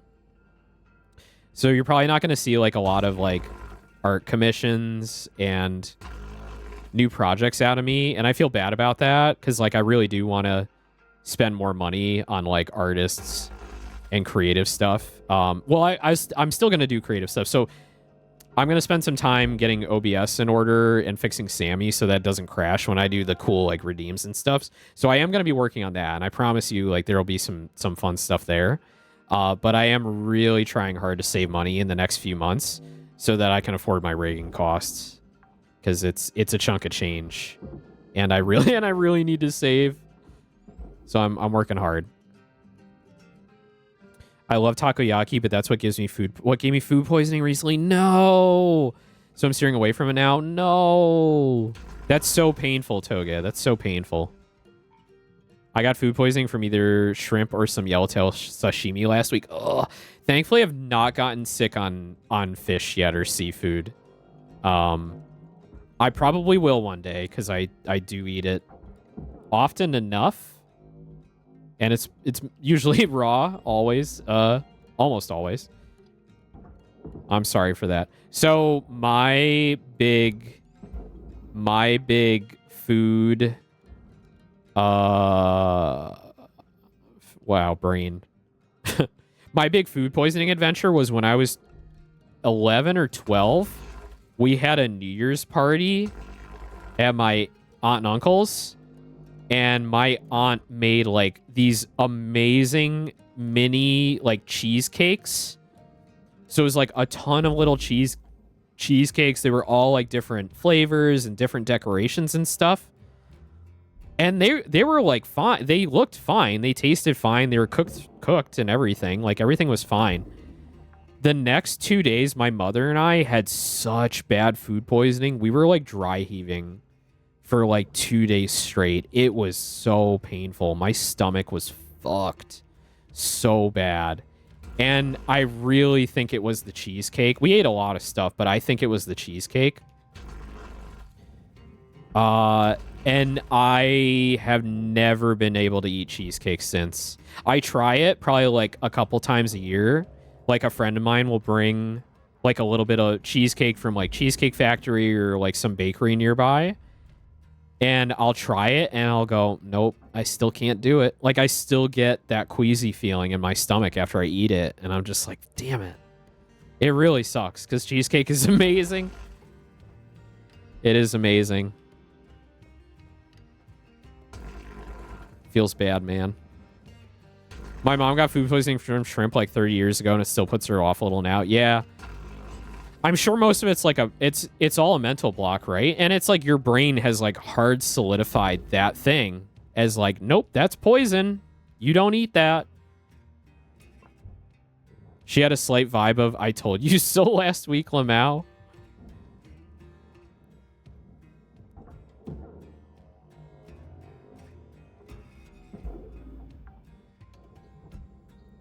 Yeah, thankfully I've not gotten...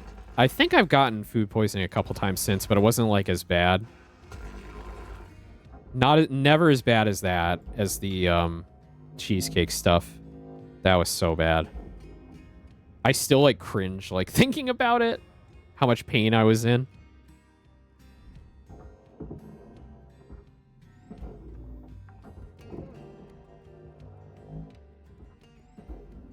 I didn't know takoyaki could give you food poisoning since it's like cooked supposedly. I mean, the octopus inside is generally not cooked. The octopus is just like they just put the octopus in and then they like cook the batter around it. I don't think it's enough to heat the octopus to a temperature that would kill the germs or whatever, the bacteria. I remember at one point I ate some really bad Chinese food and I couldn't eat it for about a year because I kept feeling sick to my stomach when I smelled it. Yeah. Oh, that's the other thing. Okay. So I got not food poisoning, but I didn't feel good after eating Mexican one time as a kid. So I had like a burrito and then I went outside and like ran around in the lawn and just like threw up everywhere. It's kind of funny now. And then I couldn't eat Mexican for a couple of years, but then like later on, like when I went to college, I went to like a good Mexican place.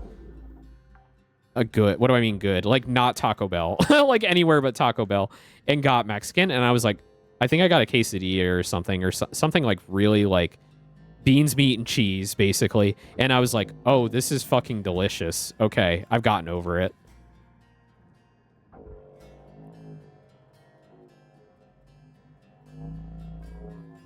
Where's this one go? Barge.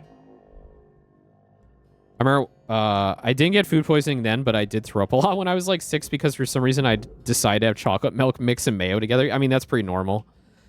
That's the like, I'm so fucking bored. Let's take everything in the fridge and mix it together into one thing and then try and drink it. And then immediately throw it in the trash when it tastes like shit.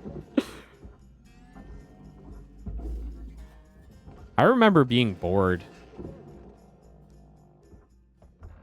Being bored is a feeling I haven't felt in a very long time.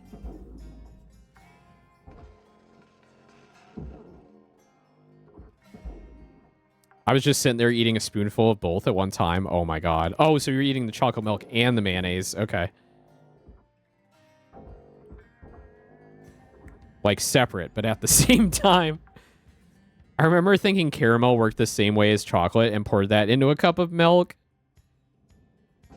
You gotta mix it. If you mix it enough, it will. Not together. No, yeah, alternating. F4, I ate a whole stick of butter and threw it all up. Yeah, that's a lot of butter. I remember being a kid and going to like restaurants where like they'd give you like the pads of butter on the table, and I would just like open the pad of butter and just kind of like take a little knife and just start like, you know, chopping off little pieces and eating just like bits of butter. It was so good. It was so yummy. Yummy. Yummy butter. Can I cut? I should cut this. Just kind of sitting there watching cartoons in increasingly weird sitting positions. I kind of miss the weird vibe of being bored in summer vacation. Nah, I hate that vibe because like the anxiety of like knowing I would have to go back to school eventually would get to me. So I needed to like distract myself with doing like everything I could to not think about going back to school.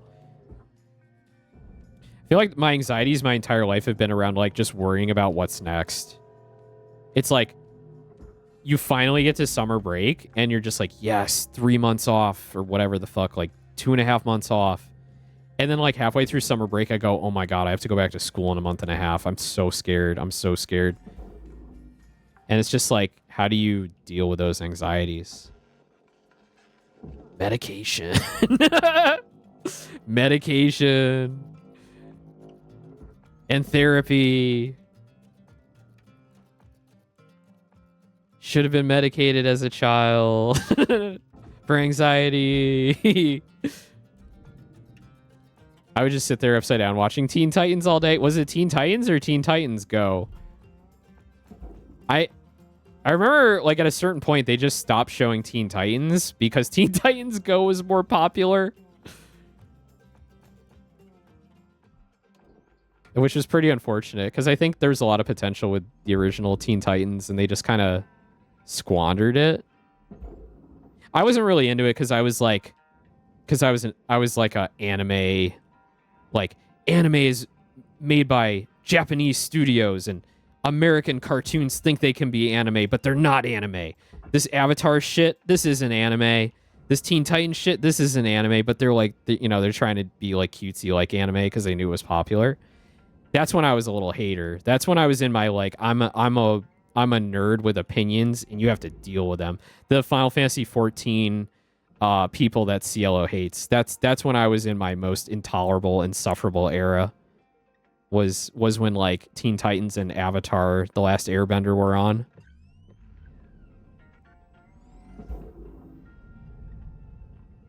Welcome to the needed therapy in your growing years. Yeah.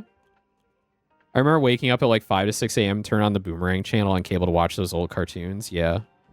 I was mega into Avatar and Teen Titans, so I had no qualms. Yeah, I mean, I'm sure most of you grew up around the time that was the best stuff on TV, so I totally get it. I totally get it. And I have nothing against those shows now. I know that like Avatar is like really good. I should really watch it, but like every time I'm like, oh, maybe I should watch that. It's like all my friends are just like, I've already seen it, or I just watched that. Why didn't you watch it with me, right?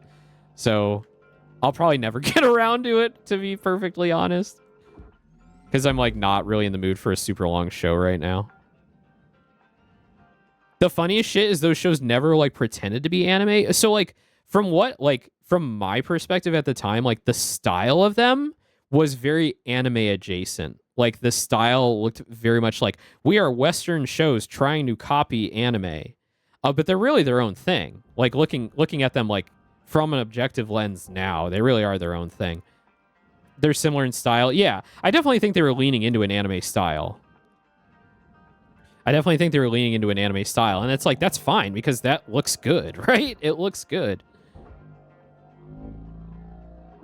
I seem to remember, like, especially with Teen Titans, there were elements where, like, the characters would, like, do an excessive thing where it's like, I'm surprised or I'm sad. And it was very much a, like, anime style, like, Pokemon, like, fall down on your head kind of, like, you would never see that in a Western cartoon. And that's what threw me off. And I was like, fuck this. This is an anime. Anyway, I was a little hater. Not so much anymore. It's like definitely a level above other kids' programming. Yeah, definitely. Yeah, the only link was like sort of the style or maybe the comedic parts with the chibi faces. Yeah, that's the stuff I kind of latched onto. That's the stuff that like stood out most to me and made me a little hater. That's me on and off going through Code Lyoko. Yeah, they did the 90s anime expressions with the big blank eyes and stuff. Yeah, they did. I think it was just mainly like just influence. Yeah, totally. Like I think a lot of those showrunners were fans of anime and got incorporated. That's literally it, right? That's literally it. It's like the thing I didn't understand is that like the people that make these shows are fucking artists. And artists are inspired by other artists and art styles, and they want to produce what they think looks good, right? And that's 100% valid. Totally. Absolutely. But I didn't understand that as a 12-year-old, right?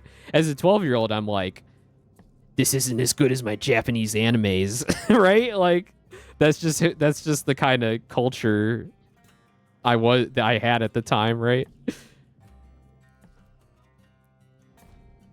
I don't think it was like, we got to be anime, that's what sells. Yeah. You're probably right. There's still a part of me that thinks it was like, it got greenlit because a lot of them probably, some of the showrunners probably sold it on, hey, like all these Japanese anime on Toonami, like Sailor Moon and DBZ and Gundam, are popular because they're in this style. We're kind of leaning into that. Hint, hint. I feel like there's probably a lot of that goes on behind the scenes when they're trying to sell a show to a network.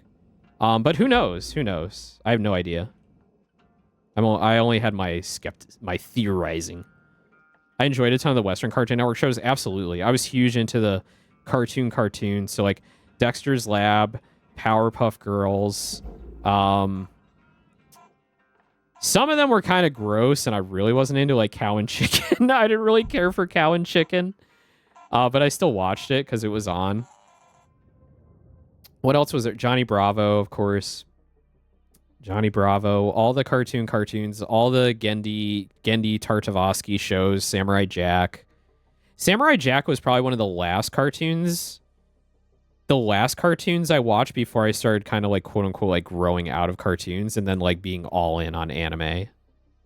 Real Monsters, yeah. So flipping over to the Nickelodeon shows, yeah, I liked a lot of the Nickelodeon. So like my journey as a child, so I was very privileged as a child. I had cable TV from like age 4 onward.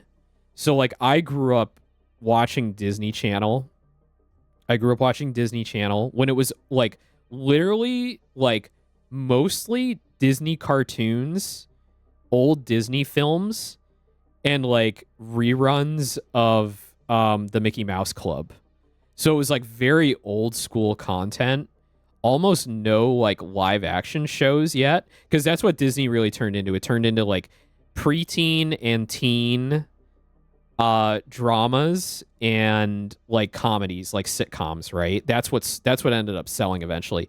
Once Disney started going the sitcom route with like, you know, preteens and teens, I was like, I'm done. I only want to watch cartoons. I literally only wanted to watch cartoons as a child. If it wasn't animated, I did not want to watch it. So like I know Toge, I don't know if it was you. Someone was like, "Oh yeah, I want to go back and watch Fraggle Rock." There were 2 versions of Fraggle Rock. There was the live action Muppet Fraggle Rock, and then there was the cartoon Fraggle Rock. On Disney Channel, when the cartoon Fraggle Rock came on, I was like, fuck yeah. When the live action Muppet Fraggle Rock came on, I was like, fuck no. And I would shut off the TV and walk away. Because I was just like, I could not stand it. I'm like, if it's not animated, I do not want to watch it. Whew, ad break. We're going to roll for a little bit longer, probably another half hour. Let's do a BRB. Let's get up and stretch. Get some water.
Okay, where were we? I'm a hater. I have catboy privilege. I'm a trust fund baby. Oh yeah, my cartoon my childhood journey. I went from all right, so I grew up privileged. I had cable from age 3 or 4. I grew up watching Disney Channel.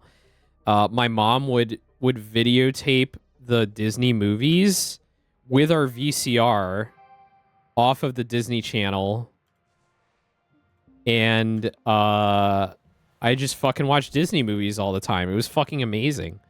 And then once Disney Channel started moving towards like sitcom, like kids sitcom bullshit, I went to Nickelodeon. So I went to Nickelodeon.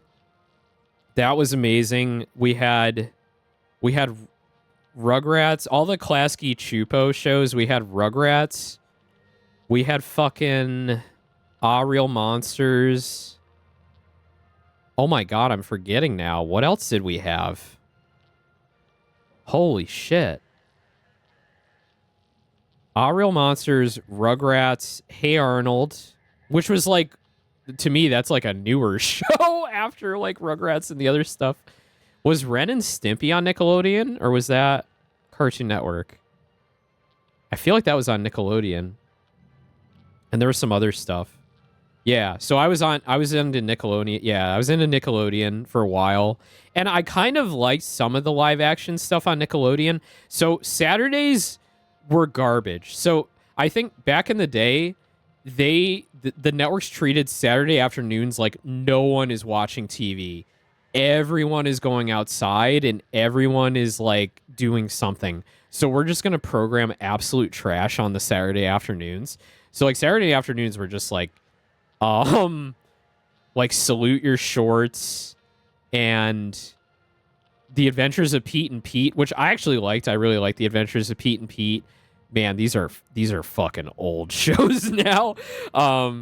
Salute Your Shorts, Pete and Pete, Hey Dude. Hey Dude was another one, and then like all the Nickelodeon like game shows that they'd have at like Universal Studios, which was like Nick Arcade, Guts, Nickelodeon Guts, which was actually pretty fun too. I like Guts. I always wanted to compete at Guts because that looked like I would fucking own that shit. I would make my way up the aggro crag and hit that button before any other kid. Oh yeah, Legends of the Hidden Temple, all the game shows, Wienerville, fucking Wienerville with Mark Wiener. What did Mark Wiener also host? He hosted like another game show, Double Dare. That was Mark Summers. There was Mark Summers and Mark Wiener. They had this like cast of like these broadcasters that like I don't know where they found them. Like they never made it to like other networks, so they ended up on Nickelodeon. And then in the evenings there was All That, which was like SNL for kids. All That was amazing. That shit was so goddamn funny. With like there's so many names in that like got their start on Nick too. All those kids like Keenan and Kel, right? Keenan and Kel had their show. Keenan and Kel were also on All That. Lori Beth Dinberg.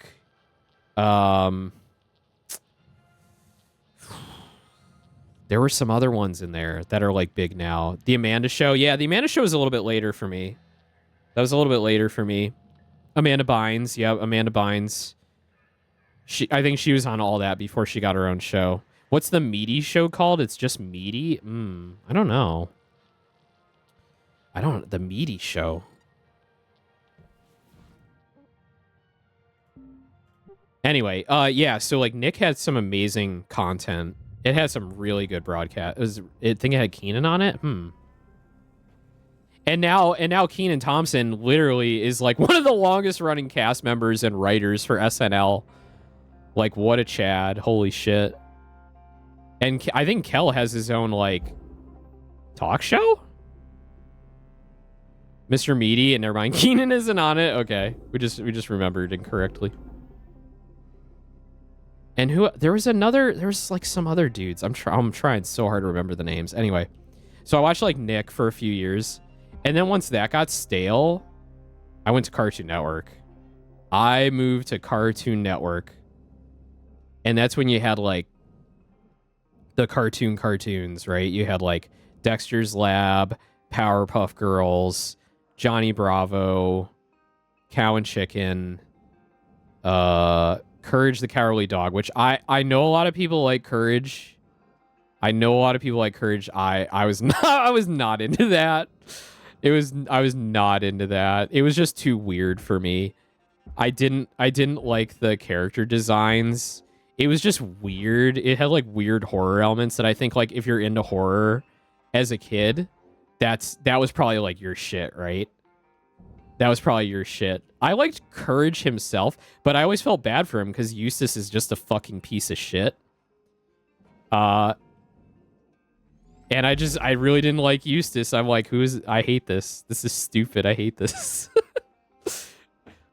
And what else was there? There were other shows too that I'm totally forgetting now.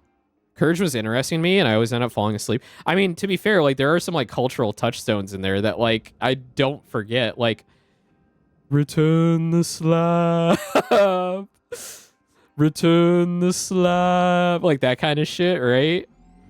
It's just you never forget that. You never forget that because it just gets programmed into your brain.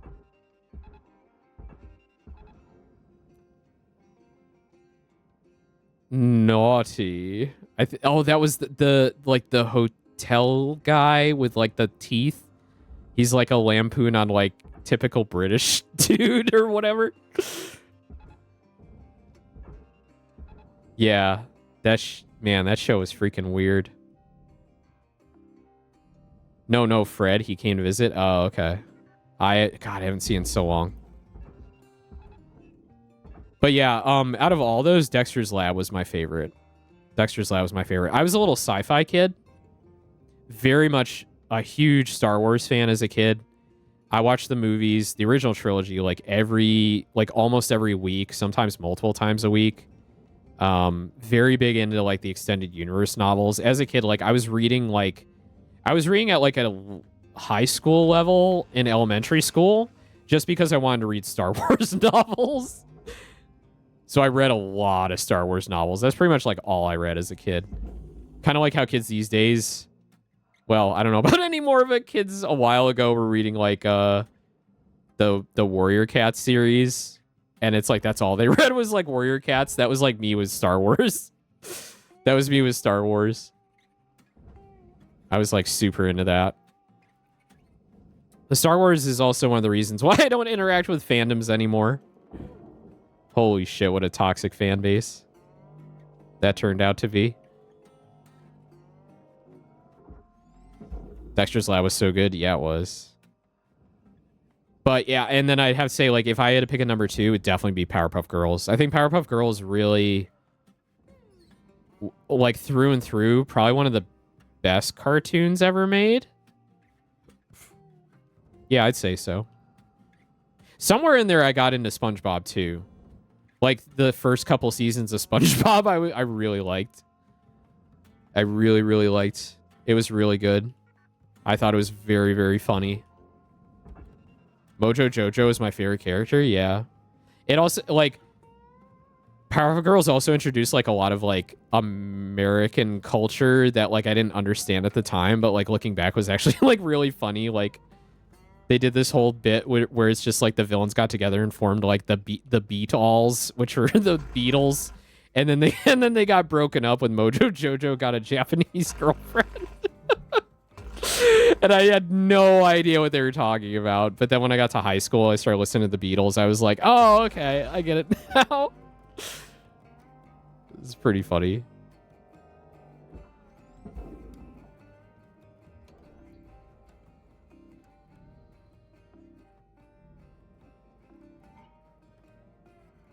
Yeah, there's some pretty genius animation in that time period. Very, very cool. And then like Cartoon Network, and then like Toonami started. And I basically like dove all in on anime. Dragon Ball Z, obviously Pokemon, of course, that was on WB. And Robotech and Sailor Moon, Voltron. What else was on at the time? I didn't get into Adult Swim as much back then because, like, I wasn't really allowed to stay up that late. It was kind of expected I go to bed by, like, 9 or 10 p.m. So, like, staying up past, like, 11 was not, like, a thing in my household. So I really missed out on a lot of the early Adult Swim stuff, unfortunately. Which, like, to be fair, I don't think I missed out on too much because, like, they kind of got shows that were, like, not the best, right? Because it's kind of like what could they get? What could they license that was like cheap and not very expensive? So they got some like decent shows, but nothing like, like they didn't get Evangelion, right? They didn't get like Trigun. They didn't get like, like the shows that were considered like the big, really popular, high quality animation of the time period, right? I need fuel. There's. Who was that episode even for? Even you think about it? Yeah, I think. Well, this is the thing. It's like a lot of cartoons and animation prides itself on being like, we're not just for kids. We include little things for the adults as well. But like that entire bit is just like the bit about like the Beatles is just like entirely confusing to children. Like. We're all sitting there scratching our heads going, what the fuck is going on?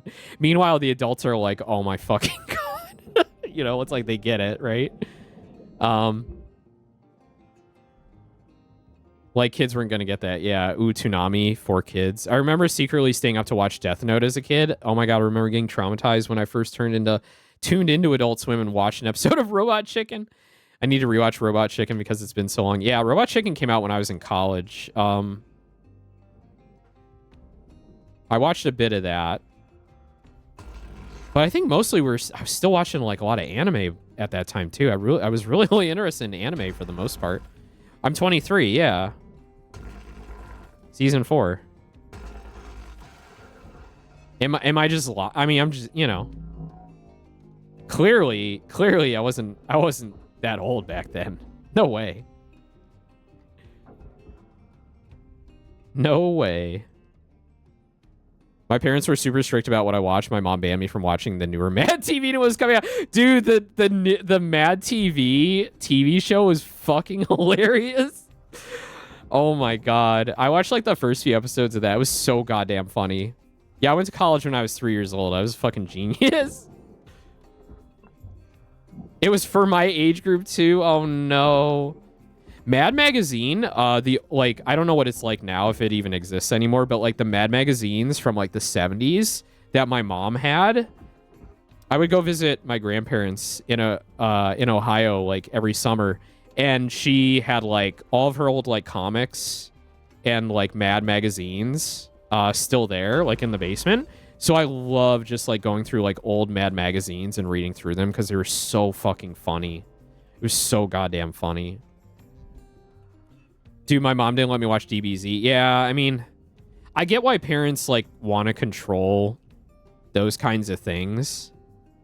At the same time, it's pretty shit, too, because it's just like, well, all my friends are watching it, and they're telling me exactly what is going on in the show in graphic detail. So, like, what are you really protecting me from, right? Right? It's just like, oh, yeah, all my friends get to do this. I'm the odd one out, and now everyone thinks I'm, like, a scrub, because I don't get to have those same cultural touchstones that they do. Thanks, parents, right?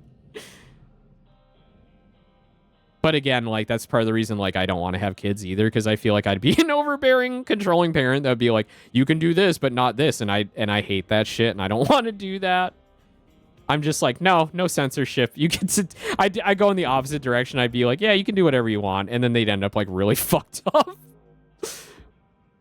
My Mo allowed me to watch The Friends, The Office, Arrested Development, and all her trashy reality TV shows, though, because she really wanted to watch them. Yeah, and those are full of, like, people that are horrible and, like, have, are, like, having affairs in their marriages and doing, like, really weird shit that, like, kids would never understand and definitely don't want to be emulating at that age, right? Yeah, I get it.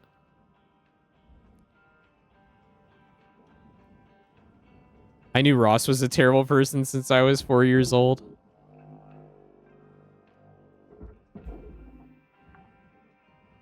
Man, what else did I watch? Yeah, so like Toonami hit, and then I was like, fuck yeah, anime. Anime is amazing. And then it like got to the point where it's like internet got faster, I got broadband. And then Naruto came out, so we started to get this new wave of like shonen anime. And people started fan subbing it. We started getting like digital fan subs of shows that we would never get on TV. We might get on TV in a few years. But then when all your friends are like, oh yeah, did you watch the new episode of Naruto? And it's like, you got to get in on that shit. Like, you got to see what the hype is all about, right? So I started like torrenting Naruto, Full Metal Alchemist, like any kind of show that was coming out then, I fucking watched it. I torrented it, I watched it. Bleach. I got to... The thing with shonen shows, though, is like I would get 100 episodes in, and then they always got to filler. And then I would totally burn out during the filler. So they got to like episode like 95 or 100 with Naruto, and then they went to filler, and I just totally lost interest. And then they did the same thing with Bleach. They got Bleach to like episode 95. The Soul Society ended, and I'm like, boy, oh boy, that was amazing. I can't wait to see what's next. And then they went into this like filler vampire arc, and it was so bad. Like, it was literally the worst shit I've ever seen. And I was like, no, I'm done. I burned out, and I never went back. But I feel good. I got to watch all of the Soul Society arc and Bleach, and that was really good. That was really fun. And that's probably the last time I watched a shonen was Bleach. I was kind of done after that. I've not watched Jujutsu Kaisen. I've not watched Demon Slayer. I probably would enjoy them. Boku no Hero. I've never watched Boku no Hero. Never watch any of that stuff. It looks fun, but like, I just don't have the time. I just like can't stomach a shonen show anymore. They're just too long. They're just too long. There's so much other like good stuff for me to watch out there that I haven't seen yet. I say it's like too long, and then I watch all like 110 episodes of Legend of the Galactic Heroes like it's nothing, you know? But that's different. That's like... That's a war drama. That's like War and Peace, the anime. That's not a shonen. There's no tournament arcs in Legend of the Galactic Heroes. God, Legend of the Galactic Heroes is so good. If I only ever give you one really long series to watch, go watch Legend of the Galactic Heroes. It's fucking amazing. The characters are incredible. It's so fucking good. When Naruto came out, I got my first friend who also liked anime. That's awesome. Like, making friends through that kind of stuff is super dope. I didn't have like any... I had one friend in high school who was into anime, but we kind of like drifted apart. Like, we were friends in freshman year, and then like we didn't have any classes together, and I was too like anxious to like meet friends outside of school. So like we didn't really talk much after that, and nobody else was into anime. And I went to like a Catholic school that was pretty small, so there was only like 120 kids in my class, I think, and everyone was either like an honors student or a jock. So everyone was like either really smart, I'm too mature for cartoons and anime, and I am just going to study all day and go down to New York City and go to the Met, or they were just like on the football team and smoking fuck tons of weed. Oh no, the smart kids smoked fuck tons of weed too. Everyone smoked a fuck ton of weed and listened to Dave Matthews Band. That was pretty much the high school experience. It's like everyone was like really smart and smoking weed and listening to Dave Matthews Band and not watching anime. I know there's a website now that tells you what's filler and what eps to skip. Yeah. There's a few blogs that do that. I think I did that with Cardcaptor Sakura. I did that with Cardcaptor Sakura. I think I got through like the first like 25 episodes, and I'm like, clearly some of this is filler, and I really just want to watch like what's in the manga. So then I like I did that route. I kind of just watched the rest of the episodes like, okay, what's in the manga and what's relevant to the story. You watched the entirety of CCS a couple years ago. So good. Yeah. I think I wasn't in the mood to watch a very long show. But I really wanted to watch CCS.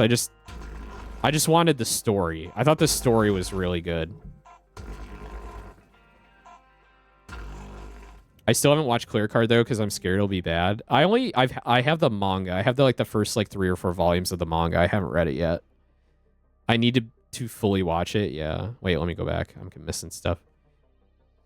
I enjoyed Demon Slayer. I know like everyone enjoyed Demon Slayer. It was really good. I heard in Japan it was like kind of a revolution because like it was kind of the first show in a really long time that like literally everyone watched. Even like your grandma watched Demon Slayer, right? Like I think literally the entire population of Japan was watching Demon Slayer at one point. It was that popular, which is like crazy. I watched my BF watch Jujutsu Kaisen. There's a character named Toge that's cool, and that's all I understand. My Hero drags on for way too long. I heard it ended finally. And I feel like a ton of shonen are in the same place where they draw out their eps and make it so boring. Yeah. I mean, Dragon Ball Kai came out like not too many years ago. And the whole point of Dragon Ball Kai was to cut out all the filler, right? And that was basically, I think it was like 100 episodes, if I remember right. Close to 100 episodes. I dropped it because I tried to read the manga and My Hero took half a season to get through 5 chapters. Yeah. Well, they don't want to run into the problem they did in the early 2000s where they like made anime based on manga that were really popular but weren't finished, and then they got too far. They got too far into the manga, and then they had to like make shit up like Full Metal Alchemist.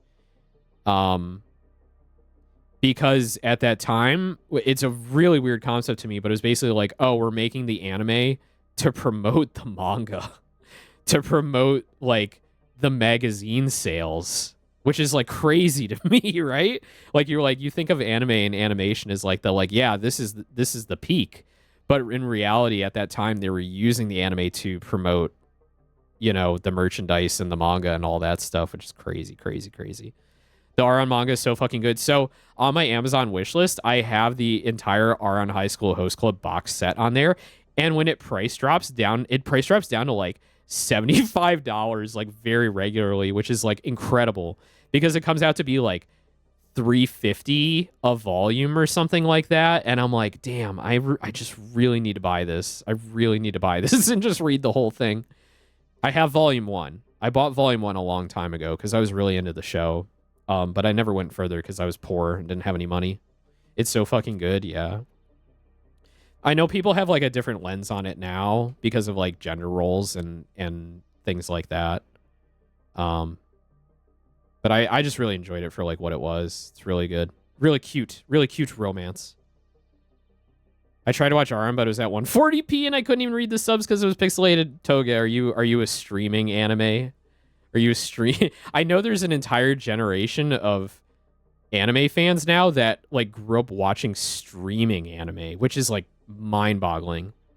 Like there's an entire generation that like watched like part 1 of 6 on YouTube. Like kind of people, and I'm like, whoa, that's crazy to me. Me who grew up like watching it on Toonami and then torrenting it from fansub pirate sites, and I still do it. I still torrent anime because it's, for me, it's the best way to watch anime. I put it on my Plex server in my basement and then stream it to my TV. I just binge download like entire seasons of a show, all like 30 gigs, and then like drop it into my Plex server and watch it on my TV. DirecTV would allow me to watch the first step of an anime, and it was one of them. And also YouTube part 1 through 35. I mean, when I was a kid teen, I didn't have a good enough computer to torrent anything. I know it. Yeah, I mean, like, I get it. Like, that whole generation didn't even know that kind of thing even existed because you had the ability to, like, stream it off of, like, here and there, right? It was just easy. It was just accessible. You could just do it. Yeah, and you might not have had, like, the equipment to do certain things either, so the barriers to entry were a lot lower by the time some of y'all got into anime. It was a lot more acceptable to watch it too. When I was a kid, like watching anime, you were like, what the fuck is wrong with you? You like those Japanese cartoons? Like, you get beat up for that shit. You don't talk about it, right?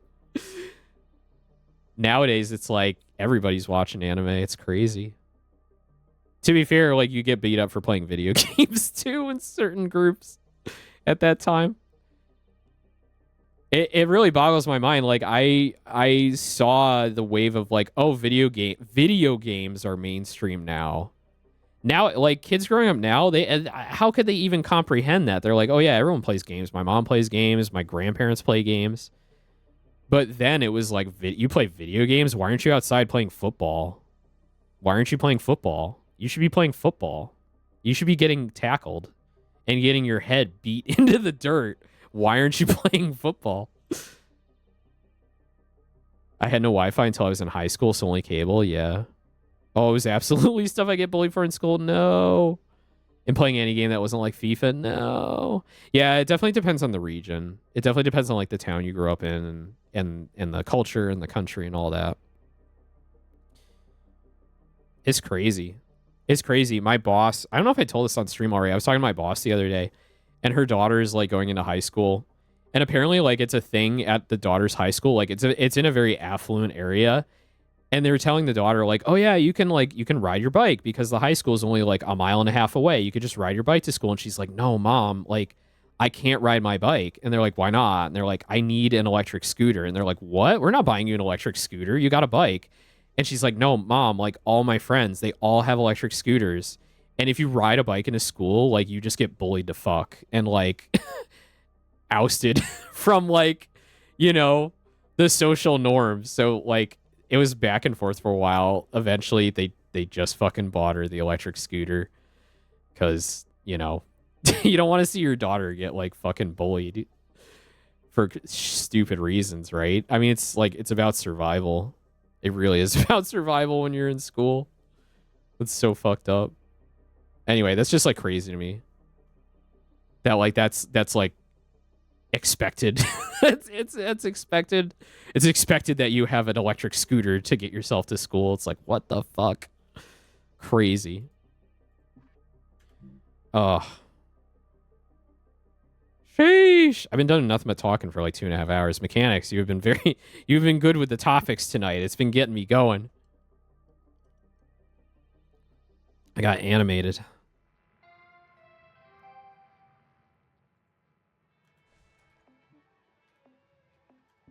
$4 million Lynx bucks I made off that salvage. Hell yeah. Whew. All right. I love anime. I love gaming. I love Guru Kamesh. And I love you, Mechanics. Thank you so much for joining me tonight. I'm going to go take a shower and go chill and go study for my my ham radio test. I hope you all have a great rest of your night. He loves us. I love you. I love you so much. I love you so much, Mechanics. Thank you so much. Have a good rest of your night. Let's see who we're going to raid.